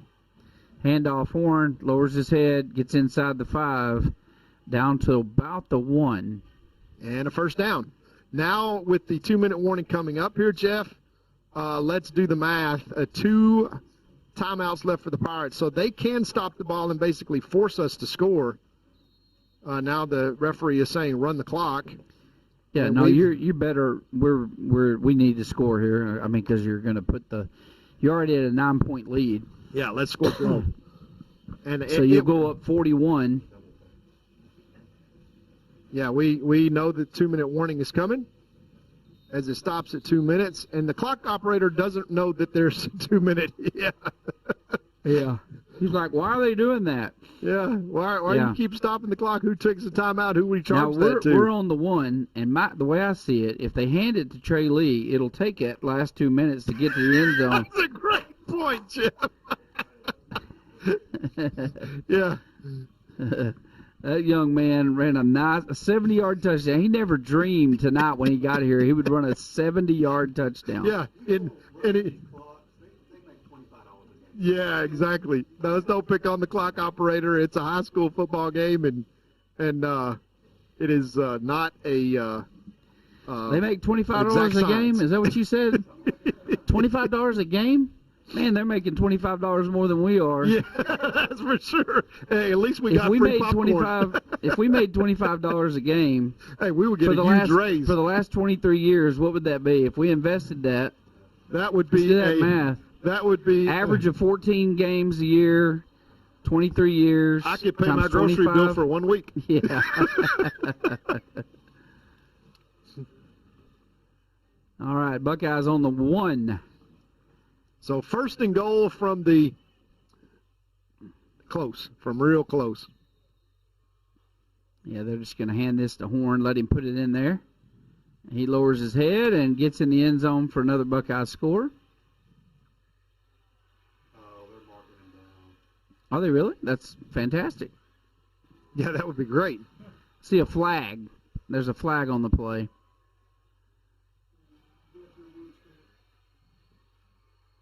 Obviously not on us. Yeah, let's see if there is a stop and play or no, they're just going to go ahead and run the extra point. So 1:55 left. The Buckeyes get to 40 and a chance to make it 41. Let's see if we're just going to kick the extra point here and try to make it 41-25 and a 16-point lead with less than 2 minutes to go. And then we will kick it off and try to end this. Castaneda, the kicker, and he is good right down the gut. So 41-25 with 1:55 left, and that pretty much is going to put the nail in the coffin for the Pine Tree Pirates tonight. A little bit of revenge for the Buckeyes. Yes, for sure. This was a 2-point game halfway through the third quarter. Yeah. I mean, going into the fourth, it was like anybody's game with 2 points. And then 10 plays later, the Buckeyes were up 17. Well, 2 plays later. Yeah, it just bam, bam with the Ector, strip return for a touchdown, and then the Buckeyes getting an onside kick that turned into another touchdown. It wasn't even an onside kick. It wasn't even an onside kick. It was just kick it to green grass. It kicked up, and we recovered I think the return team thought that was about to bounce out of I did too. bounds. Yeah, and so he was just standing there, and then our guy was like, "Oh, it's still inbounds." Yeah, Pine Tree will have a lot to learn from the film coming up too. And I tell you what, that's going to take all day tomorrow. I don't know if you're going to catch the early kickoff if you're a Buckeye player, because you may be in film until about 4 in the afternoon reviewing all the craziness that happened here tonight. Lots to improve on, but the Buckeyes looks like they will go to 1-0 on the season and mission accomplished for this week, and get ready for a pretty talented 4A Division I, probably potential state champion in Chapel Hill coming to Buckeye Stadium to open things up at Jeff Traylor Stadium next week. All right, another short high kick, kind of fumbled around there, and around the left side. Had some room, and why did they stop that? He said you can't advance it because they called the fair catch to start. Oh, okay. So I didn't see the fair catch. Yeah, evidently a referee did. I didn't see it either. Yeah, the guy that was going to catch it called the fair catch. It hit the ground, and then they advanced it. And then anybody called the fair catch, it is automatically dead. So they're going to spot this at the 30, I think. At the 31, right where the fair catch was made. 1:50. So you would think that Pine Tree would put this ball in the air if they choose not to. It's just they're conceding defeat and getting it over with. And they hand off around the right side. And nice big run, 15 yards, 17 yards, 18 yards. Yeah, got some other guys in on defense. Their back has some wheels. Yeah, now the Pine Tree is not a bad team, folks. I mean, they're not what they were last year. Yeah, they're not what they were last year. Doesn't mean they're a bad team. As a matter of fact, this Pine Tree team is probably better than most of the ones minus last year that we've seen in the last 10 years. Yeah, for sure. But they just physically, we're not the same team either because we have the ability to really control the trenches. We just got to figure out how to learn to play that way and put it all together. Real good job there by Ector forcing that inside. Yeah, not letting him get out of bounds. It comes up in his corner. Just overshot it just a little bit. You got to come in and take on that lead blocker with your inside shoulder. You see him get pushed out there too far. But it does a good job of turning that back so he can't get out to the sideline. So one more play, and just to be sure, the Buckeyes put in their all-state Tyler Hagler at tackle and put Ismail Kamara at the other tackle and say, I don't think you're running inside, boys. Maybe the last play of the game here, Jeff. Quarterback's under center. Handoff. Tailback up the middle. And he just gets hammered and driven backwards. Going to be a loss of, they're going to give him a generous spot, loss of 3. And 15 seconds, that's going to be the end of the game. They're going to line up and shake hands. Buckeyes win tonight 41-25, start the season 1-0, right where they wanted to be. A lot to work on from a film standpoint, Jeff. And we will host the Chapel Hill Bulldogs next week. Another revenge game coming up. Remember, it was Lightgate last year. Last play of the game, the lights went out. I don't think it's going to happen at Buckeye Stadium. But the 2025 Revenge Tour continues next week with a strong Chapel Hill Bulldog team coming to Jeff Traylor Stadium. We wish Coach Traylor, Coach Turner, and yes, I'm not saying repeating myself. There's 2 Coach Traylors and 2 Coach Turners at UTSA, and also Brandon Tennyson and the Tomahawk, Will Henderson. And best of luck tomorrow in Kyle Field, and all the Buckeye fans that are watching college football tomorrow. The time has come. You will have a good Saturday, and the Buckeyes will watch film, get treatment in the morning, and start getting ready for the Chapel Hill Bulldogs next week at 7:30 from Jeff Traylor Stadium. The Buckeyes, for a long time, Jeff, or for the first time in a long time, are going to come into Week 2 1-0. So starting things off right, Coach Traylor here on Friday night. 41-25 Buckeyes win. Thanks to all our sponsors, and we will see you next week. Good night.